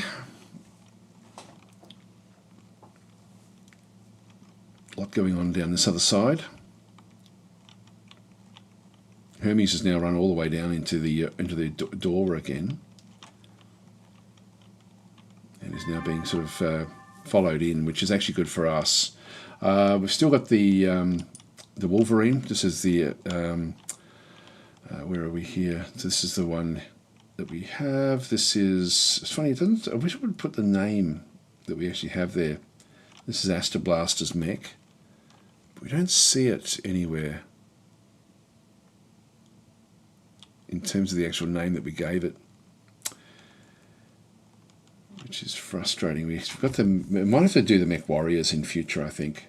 I might just change Sev and Aster Blaster across into Mech Warrior units. Now, this one here can move up to 8, and I wanted to get it close, but if I move it into here, the short-range missiles can target it. If I move into that position there, that's 7. I can then just rotate around, which keeps me away from like 1, 2, 3, 4, 5, 6. It keeps me away from the range of those short-range missiles. So let's just go and do that. I know that we've got other units that can then sort of attack us, but it won't matter much. We just want to get into the fights and do what damage we can. Let's have a look and see. This one is, where the hell is the other mech? We've got this mech around this other corner here. Where'd it go? They should have reported on what was going on here, because the other mech is around the corner. The Hermes isn't seeing it. Did one of the other mechs move out? Oh, that's the Wasp there. Actually, that's what I'm looking at. I'm looking at the Wasp here. So I can't get to the Wasp. And where's the other one? The Cicada has moved over here.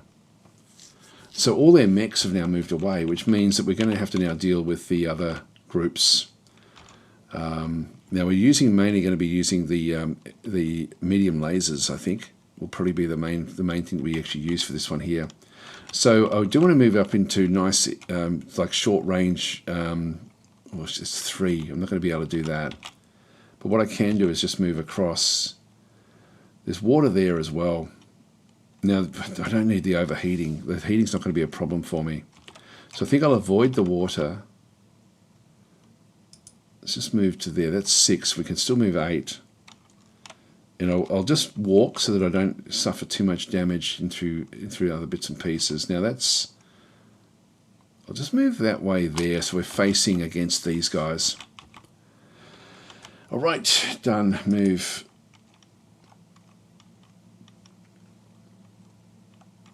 They get to move last, which doesn't really matter that much.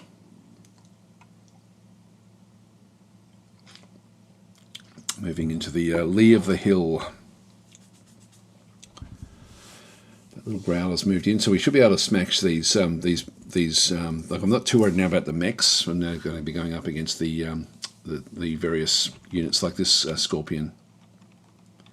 It's got heavy damage. I'm assuming it's got LRMs there, so we definitely want to take this thing out.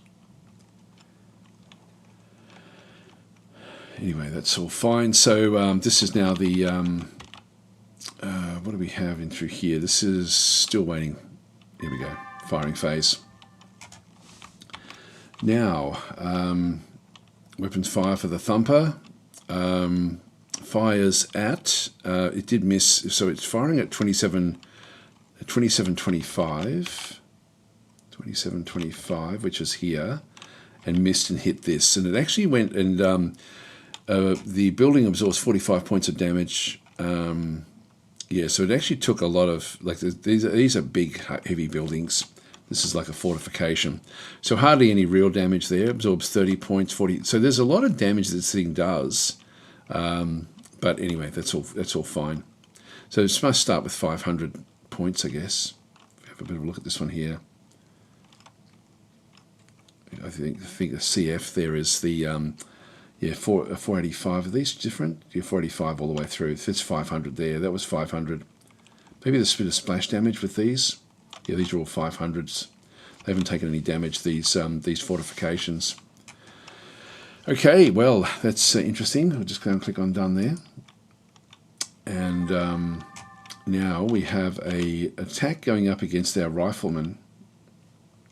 Now we do have an aimed shot at this thing if we want it. This is now, we're now looking at the, I might just move that over there because we don't really need it on the map all that much. Interesting to see how many other units there still actually are around here. So we do actually have the option now to do aimed shots, and this is with with the dragon. I might come back and do the dragon last. So we'll just go and just go to next unit. This is also an aim shot where it's thinking the scorpion. I can always come back and look at this one. So this is actually with the stalker. The aim shot, he's just not going to be able to do it. I'll just get rid of that for a second.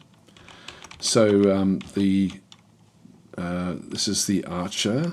So the archer, we do actually have long-range missiles. Getting +6s back in through there against the growler and also against this jump pack.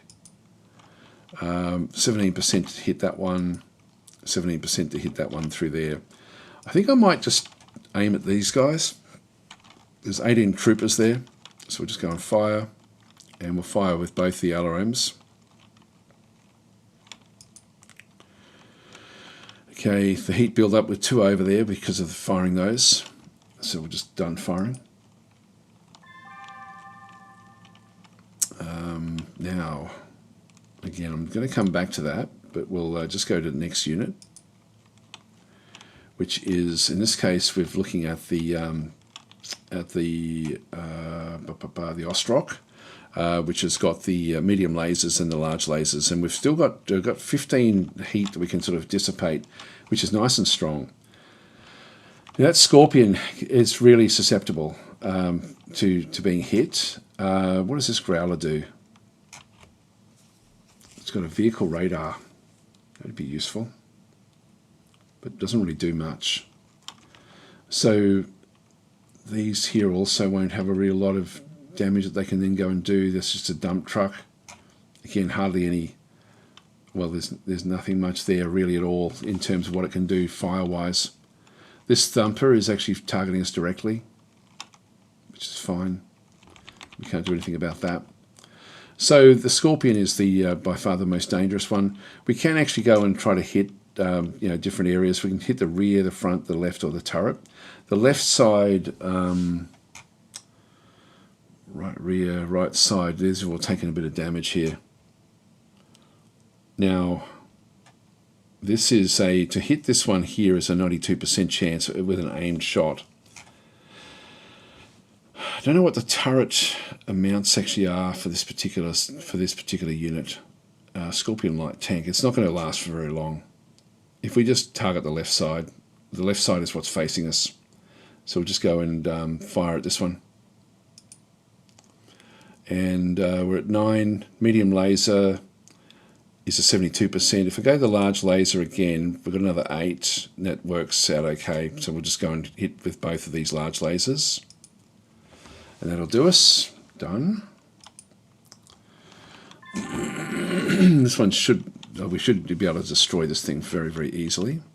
Just go next unit and just see who else we've got. Just get rid of that one for a second.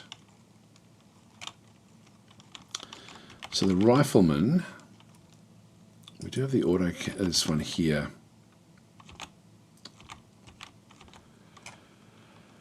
We will need to try to get some of these out of here. 17%. It's not really worth it. We'll just go this way again. We'll just aim for the left. And fire. Let's get the other auto cannon as well. And fire. That'll do us.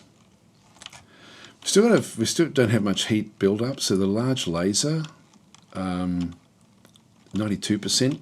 So let's go and fire with that one as well. That's going to take us over 1 over, which is okay. So we'll just done firing with that one. Now this one here, we do actually have the autocannon again. And again, we've just got the Scorpion. We can hit this left turret for 72%. Let's just go and do that as well. And we've got the medium laser, 58% chance to hit it. I don't think it's going to be around for much longer, so let's just leave it where that is. Although there's no reason not to fire at something. Let's just go and fire at this one here. It's only 8%, but we'll do that with the medium laser. Done.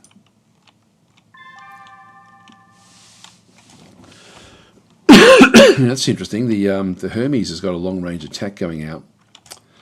Now this is still got the Viper. No, is the Viper moved? That there is our dragon. I think the dragon's the only one we've got left. The Viper, I'm pretty sure we've actually... No, that's the Viper there. That is the Viper. So we've got the large lasers in through here, really. And again, I want to sort of get rid of some of these other units. These are all +7s. These aren't going to be able to do much at all, to be honest. So we'll...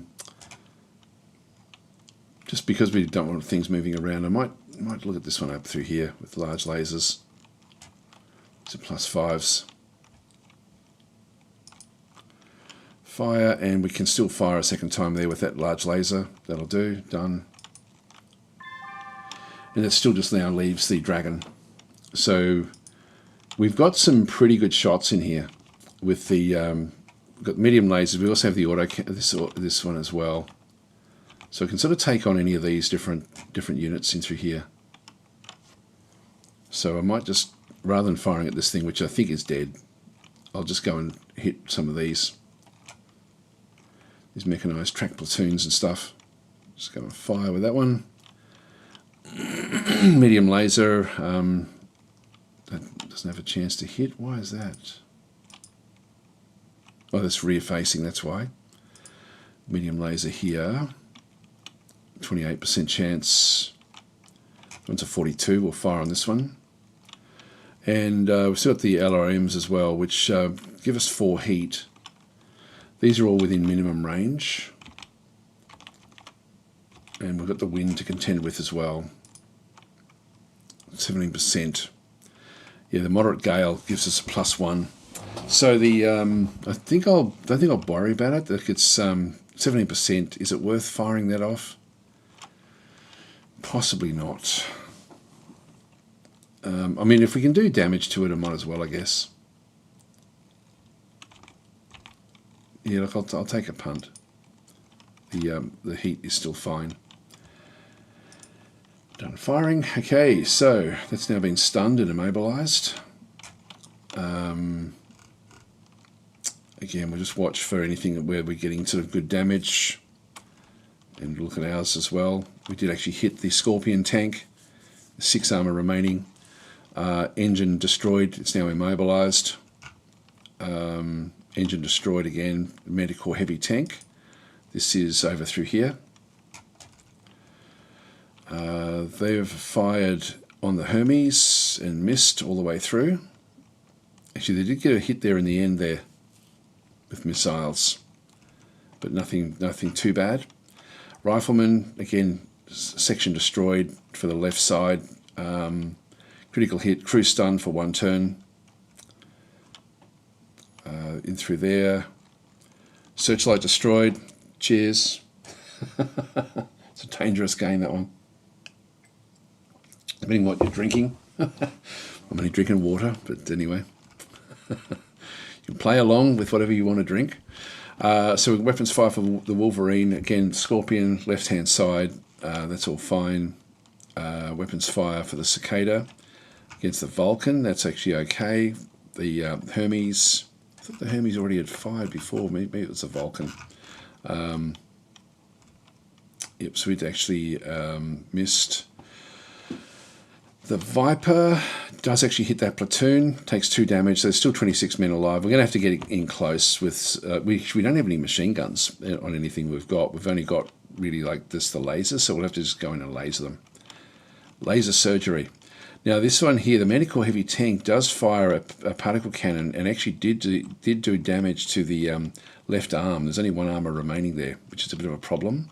The Dragon missed and then did actually hit the Growler. Engine was destroyed, section destroyed, so that's good. That's another one basically done. And then the Growler was destroyed by damage, so they're done. And we missed the dump truck. All right, that's all fine. we may already have now hit the limits of what we need to do, because we can declare victory as soon as we're over 50%. Piloting skill rolls, nothing to do with us, so that's the Hermes. Let's make one piloting skill rolls. Oh, this one falls, wow. It only needs to roll a 5 and roll, actually it rolls a 2. So it rolled Snake Eyes. Which one's that Hermes? This one here, wow. Okay, so there's 2 Hermes, this one here and this one over through here.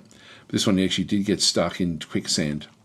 I think that's what it's showing us in through there. So it failed the quicksand. The quicksand roll was a problem. So that's a bad one for them for the next phase, unfortunately. The Hermes, it falls on its rear, and Karen must avoid damage and does succeed. Okay, that's fine, done. All right, the next thing is the physical phase. So that other one is going to then take a bit of a beating back in through here with that wasp. It turned around, didn't it? So in this case, the physical, we just really got nothing. So I'm just going to skip all of these.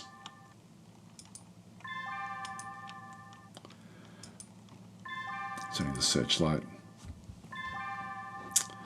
Physical attacks does hit the Hermes. It takes 1 damage. The Vulcan does hit the Cicada. Section destroyed on the left leg, so it's going to be falling over as well. Must make it was kicked and failed, so it falls over, and takes more damage. Yep, and rolls 11, so still conscious but damaged. Done. So we haven't taken any damage at all yet, not even to our armor. So heat is up a little bit with a couple of these units, but nothing too bad. All right, so we rolled a 6, they rolled a 4, good.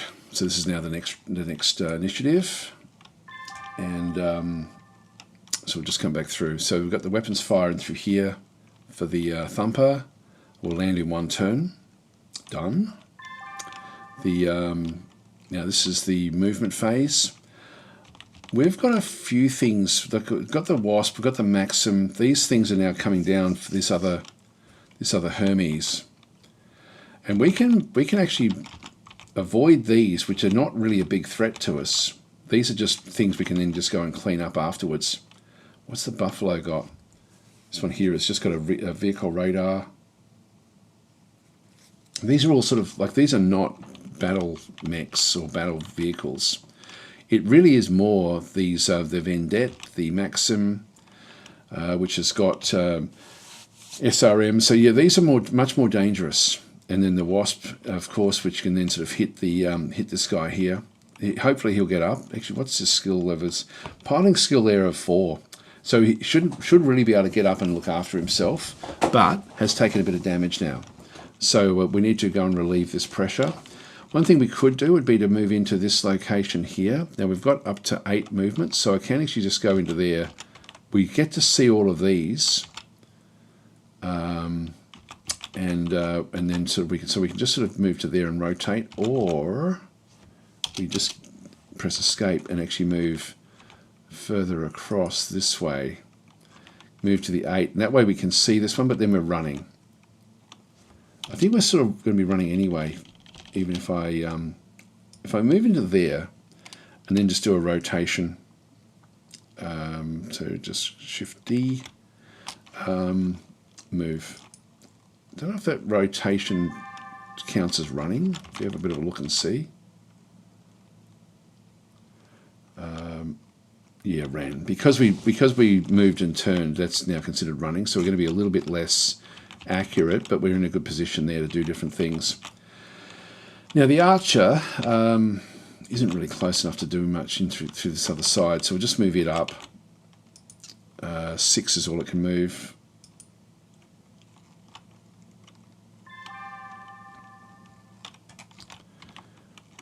These will be sort of trying to get down, but they're not going to be able to do too much damage to us. This one here is the Ostrock, is it? Yeah, the Ostrock, which is with the different lasers. We'll just move into position here and then just rotate.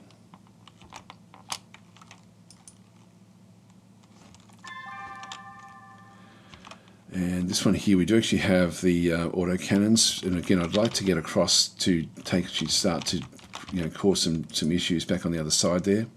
6 is as far as we can go. We'll just move that one. The jump infantry could get a bit close now. Not that they can do a lot of damage to us. Yeah, this guy got out okay. So he is in position, and they're moving down after him. So we'll probably be able to come around the corner and help that one out. If we go up to here, this one can move at 8. So that's a 7, and then rotate. Move.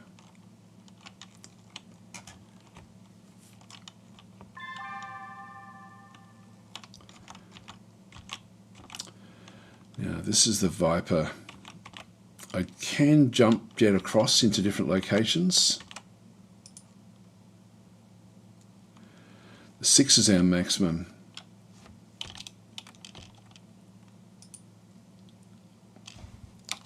Let's just do this one and then just rotate around.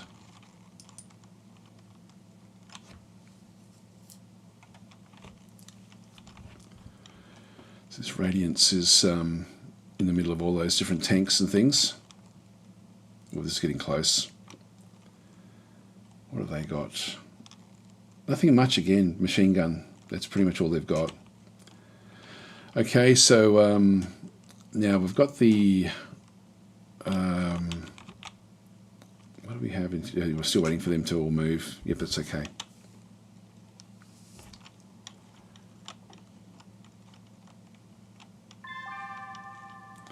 So these are coming in closer. So it made its roll. It got out of the quicksand there, and that one made a success as well. The thumper. Just going to click on done.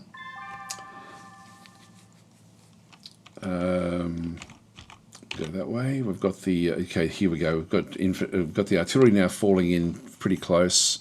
It does miss, but they're aiming at 28-21 over here and hit there, which is much more where you'd expect it to be wanting to go. Done. And in here, I don't have these aren't fantastic, but I think what we might do is, again, we've got the Metacore there. Aim shot with this one here. We can actually hit this one. This one's got a lot more armor than what we saw there before. It is immobilized. 72% chance, so I can actually just keep on focusing on one thing. So at the front, the right hand side. The front has got more armor. If we just go to the right hand side, we can just keep on smacking that one down. So let's just go and fire. Yeah, we'll just keep on at the right hand side here. So 83% for that one. Medium laser. That's rear facing. And then the LRMs, these are 92% there as well. So we don't get to aim with those. They just at the actual unit. So we'll just go and smack that one. Fire that one. Thank you, Goontor, for the gifted subs. That's much appreciated. Thank you for that. That's great. And so we've got all those ones done. We've done firing with that one. Now this one here, we do actually have the LRMs. We have moved a bit, but these are all relatively good. Only 8% though. It's not really worth it. What about the medium lasers? These are 8% as well, but I might as well do it. So we'll just go and fire the medium lasers. That's 6, that's 9. That'll do us. Done firing. Just because of the heat. Now we've got the this is the Ostrock, which is here, and so we can actually hit this one. This is now within short range of using the large lasers, so we actually have a 58% chance to hit with this one. We're already at 3 heat build up. We'll just go and fire. That one now takes us over. I might as well just use the mediums into here as well. And so I've got a couple of mediums that I can actually use. I also have the short range missile, which I could use, 28%. But if I just go in with the with some of these mediums, so I'll just go on fire, and medium in through there we're just one under. I think there's no real negative with this. Like we can certainly take this on. So let's just go and fire again in here as well. So we're 2 over. We've got to be careful of the heat. We're just going to click on done firing. And then we've got the this guy here as well. It's got a +3. I do want to sort of get rid of these different things. I've got the actual platoon. You've got 2 different infantry platoons in through there. These are pretty much undamaged. We'll just go that way, I guess. These are 58% with the large laser. Again, I've only got to fire one of those. The autocannon is 42%. Look, I think I'll autocannon this one. Fire, autocannon. And then we've only got 28 there. But if I switch to this target here with the medium lasers, we're still at 4, so I can still get 3 heat from this one. Just go on fire, and then fire will then take us up to 10. All right, that's good. So we'll just keep on going for these guys. Done firing. This is now the Wolverine with the autocannons. We'll go for the Manticore again. We'll just go for the right-hand side. And we'll fire with the autocannon. Short-range missile won't be able to make it. The medium laser also won't be able to reach that one. But we'll be able to switch around and hit this guy. So I'll just target that one there, fire that one. The SRM's 8%. Let's just click on done firing there, and then finally we've got the big guy. So the Sev, the Viper. These are all 3s. We've got a +2 there. That one's a 72%. Again, right hand side. Let's just keep on going with this one. This is going to be 8 damage there. So I can still do one more hit with the other large laser. So let's just go and take it. Let's just see if we can actually get this heavy tank out of action. The Manticore. Done firing. All right. So what do we have? Misses. It does actually then hit the Manticore. Takes 5 damage. Searchlight destroyed. Cheers, guys. There we go. There we go. So Gunter saying, I do not take subs as I don't want to fiddle with them, but I wanted to contribute to your channel that I mainly follow on YouTube. Thank you. Thank you for that, Gunter. It's much appreciated. Actually, while I'm going to be winding up fairly soon. I don't know if we'll even get this battle finished, but I will just go back through a few of the little things that we were talking about earlier. Humble Bundle. You've got a couple of days to go and grab the all of the BattleTech books if you want them from Humble Bundle. There's 3 really good ones in here.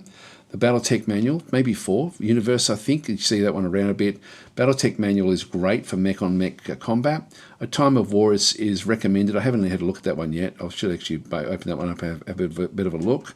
Total War is actually the rules for BattleTech, so this is actually a main manual. The recognition guide is great just for seeing, like in the era that we're playing in the 3025 era, and so this is actually this is ideal for that one. The second one is sort of like later mechs, so they're sort of like almost like just a book full of mechs. The other ones that are important here are, this one can be useful if you're playing with late mechs, but it's quite a good buy. So there's no, that doesn't worry me one way or another. I get nothing for it, but but I do recommend that particular Humble Bundle grouping because it's basically for the cost of about 1 or 2 books, or 1.5 to 2 books, you end up with all of this other stuff. As I said, there's a lot of good books in amongst that one. BattleTech, like I did buy campaign operations for $15 US. That was good as well.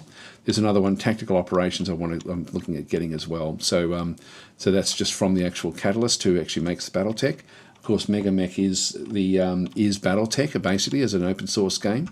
And also I have made a mod. If you go to if I just go back out from here, coffee.com/DazTactic, and then just go into the shop, you'll then find that there's like I've made this little mod pack. So MegaMek DazTactic campaign presets. And what this one does, it adds 3 different campaign presets. It just ups like there's nothing really between the new player preset and the veteran player preset. So I've made these 3 just as a halfway point between, or as an easing across from new player into veteran. So this one here just makes the enemy a little bit more difficult than what you find in the new player preset. So the new player preset is ultra green. This one is green, veteran is regular. So that's sort of like the way that they then move. Next one down, planetary combat effects, is sort of like what we're playing through here with gravity and lighting effects, things like that. So, and it certainly makes the battles quite unique and different. So that just makes still a green enemy, but with the planetary combat effects in place. And I'm thinking I might split this one up into 2 other packs actually. This one here adds logistics to the mix, and what that one does is it does mean that you've got more micromanagement in terms of needing to pre-buy certain things like in your campaign, but also like afterwards at this stage you need to bring MASH units in and stuff like that. So if you are interested, there's different presets there which just enhance or just move things on a little bit more than what they were back up through there. So anyway, it's only for the current version 0.5 1.0. Not sure how this will then be impacted by future changes to the game. So, and I'm not going to commit myself to actually making those. But at least for right now, there is those if you guys do want that. So I thought I'd just mention that there. Certainly it's freely available. Just put a 0 in there and grab it. So this is where I put all my mods in here. It's just an easier way for me to there we go. There's the DazTactic versus Battle mode for our 4X tier that we had the big argument about like a week or so back. So we'll be doing more of those in the coming days, actually. So anyway, that's thought I'd just mention that before we sort of finish up, if you are interested. But yeah, at the moment, that Humble Bundle deal finishes in 2 days' time. So limited time. I wasn't going to stream this today, but then I thought, well, if that one's like that's a good deal to grab that particular group. Anyway, let's continue on back through. Now this one here, we've got the Dragon has hit this Manticore heavy tank. There we go, Searchlight destroyed again. I don't know if we already did a cheers for that one, but cheers. And then we've got the critical hit, the LRM's malfunction, so it can no longer fire one of its LRMs. I think it's got 2. Then we've got the Archer, hits the platoon, actually misses in both instances. The Thumper tries to hit the Vulcan, which is harassing it, and misses. The Hermes that was in the quicksand misses through there. Does get a hit there. Didn't get and then uses its flamer against the maximum heavy hover transport and misses with that as well. This one misses. Ostrock does get a hit against this infantry. They've been caught out in the open, so there's double damage, but we only did 4 damage there. We don't do much. Like machine guns are really what we'd be wanting, and we don't have any machine guns in anything that we've got. So it's going to be sort of a matter of destroying the big stuff and then just getting the. We should actually check to see if we can actually declare victory yet, because we're not going to get that much from all this stuff. Weapons fire for the maximum, heavy hover transport, missing again all the way through. Rifleman does actually hit the platoon again, only 2 damage, so hardly anything there, unfortunately. So we, it just takes a lot of time. 4 damage there. So firing at these sorts of guys is just not going to really do much at all. The Hermes fires at the Manticore. Minor damage, +1 to the driving skill rolls in future. Manticore, well, the engine's gone anyway, so it's basically dead. So we'll come across and start to kick these things. That's all okay. The Cicada missed everything through there. The Wolverine actually did get a misses everything actually. Viper actually did get a hit on the heavy tank. 8 damage to the right side, 15 armor remaining. So we're getting the armor down. It's just got a bit more to go. Weapons fire for the Manticore against the LRM. It uses an LRM 10 at the Dragon. Needs 11 glancing blow, 6 missiles hit. So didn't really do much else in through there, to be honest. So that's okay. Minor damage. That's the first damage we've taken actually. So that's not too bad, and so on and so forth down through here. So the Flamer needs a 5. It does hit the. So this is actually the Vulcan. Does actually manage to use its Flamer here. So yeah, that's okay. Just go and click on done. So I think we'll get to the end of this phase, just check and see where we're up to with everything, and then I think I'll call it quits at that point, guys. So you're going to saying MegaMek handles the role of the GM. Yes. In fact, when I get out, I'll show you actually. So yeah, the that MegaMek bundle is for the campaign mode. That if you're interested. So MegaMek itself, and I'm going to be doing a little tutorial on how to install MegaMek. What you want in a nutshell is, I didn't put the MegaMek site in here. What you don't want, because this is actually where I got a bit confused. When I first was installing it, I was installing the MegaMek rules in through here. So you think, oh, okay, cool. There's a 0.5100.1. So I'll grab that one through there. But that is not the. That's only for MegaMek itself, which is the combat that we're playing. This one here is the one that you want, the milestone one, which actually has, and what this one does it's mainly MekHQ, which is actually the GM for it. So down the bottom here, you'll sort of see that it's got MegaMek for fighting the battles, MekHQ as the game master, and it's also got MegaMek Lab in there as well. And so all your management is done through MekHQ. So all those presets are for the campaign mode of MekHQ. And so really when you install it, all you need is MekHQ. So MekHQ opens up MegaMek when there's a fight. It opens up MegaMek Lab, I think. Actually, maybe it doesn't do that one. But it certainly controls MegaMek. And so this is your main one, and you get that through this link here. So just make sure you're grabbing that link. So that's the important one for downloading MegaMek. But I will do a tutorial. There's a few other little things that you want to get as well. Like there's, if you go down go to the downloads here, there's some extra graphics and stuff that you can download, which is pretty good. Like these are MegaMek extras and MekHQ extras, and so it just goes through how to install those. So I'll go through what they do. But there's also the fluff pack as well, which then sort of shows the various mechs, so it gives you a bit more immersion. And that's not here. You have to go and do a search on that for Google to find that one, and it ultimately comes through Reddit. But that also then sort of enhances everything. But as I say, in the coming couple of days, I'll actually do a tutorial on installing it and just getting it up and running. So I mainly wanted to do that. So I've got a video for that little mod pack. As I say, I'll probably end up just changing it slightly and splitting those logistics ones out into two different versions.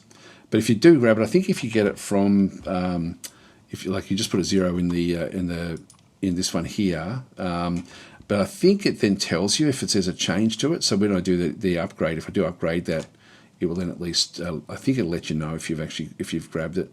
I think that's how it works. I've never actually tested it. I should test it.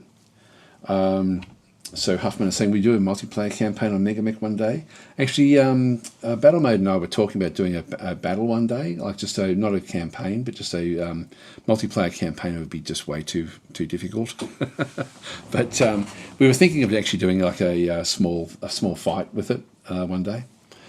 So it was on the cards. We've got a lot of things that we're thinking about doing, a lot of stuff, but we will be streaming this week. I'll be doing a chat tactic, and Battle Mode will be coming in with that actually, and we'll just be talking about coming games. It should be good fun. That should be either tomorrow or the next day, I think, was when we sort of plan on doing that one. Right, what else have we got to do here? We're just going to keep on going. Physical phase. We don't get to do anything else in through here, so I'll just skip the attacks.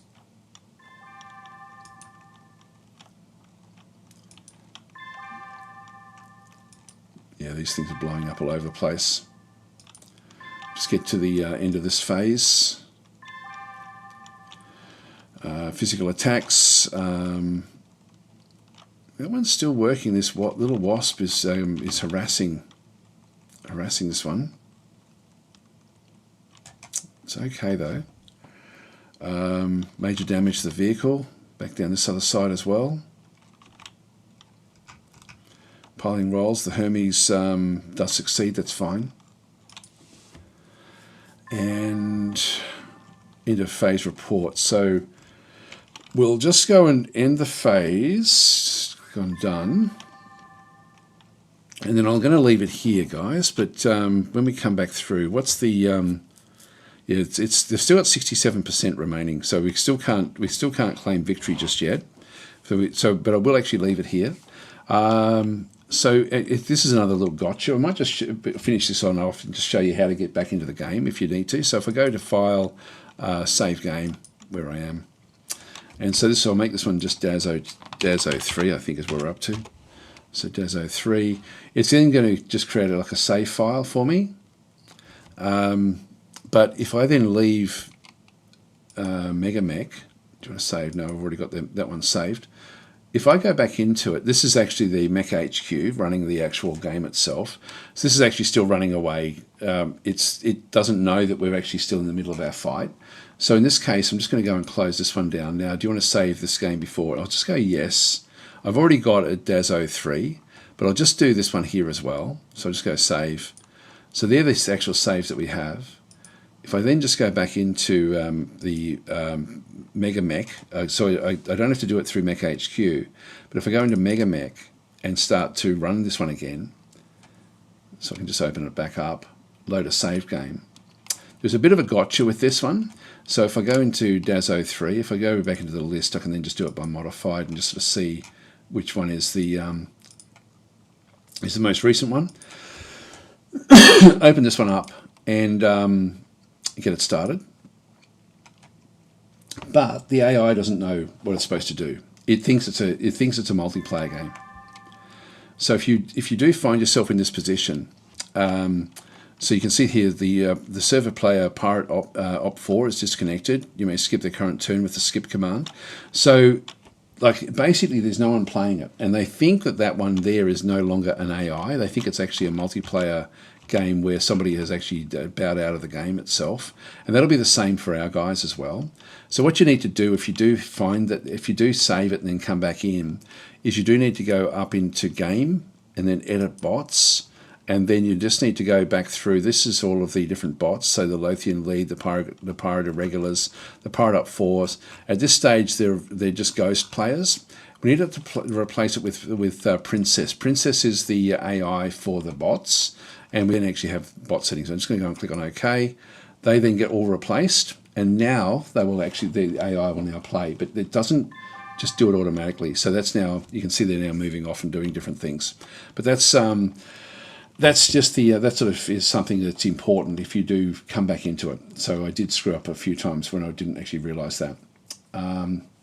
Anyway, I'm going to get going, guys. So thanks for watching, and I'll be back tomorrow. Maybe if battle mode's available, we'll try to do a chat tactic where he comes in as a guest, and we'll then just talk about games together, which I always really enjoy. We disagree a lot about games, but we like the same games for different reasons. So it's usually a good fun conversation. So we'll get involved in that. Yeah, other than that, yeah, I'll catch you guys around. If he's not available, then I was thinking I want to get back into Dwarf Fortress again, but there's a few other games that I do want to get into as well. Anyway, I'll catch you guys tomorrow if you're around. Thanks for watching.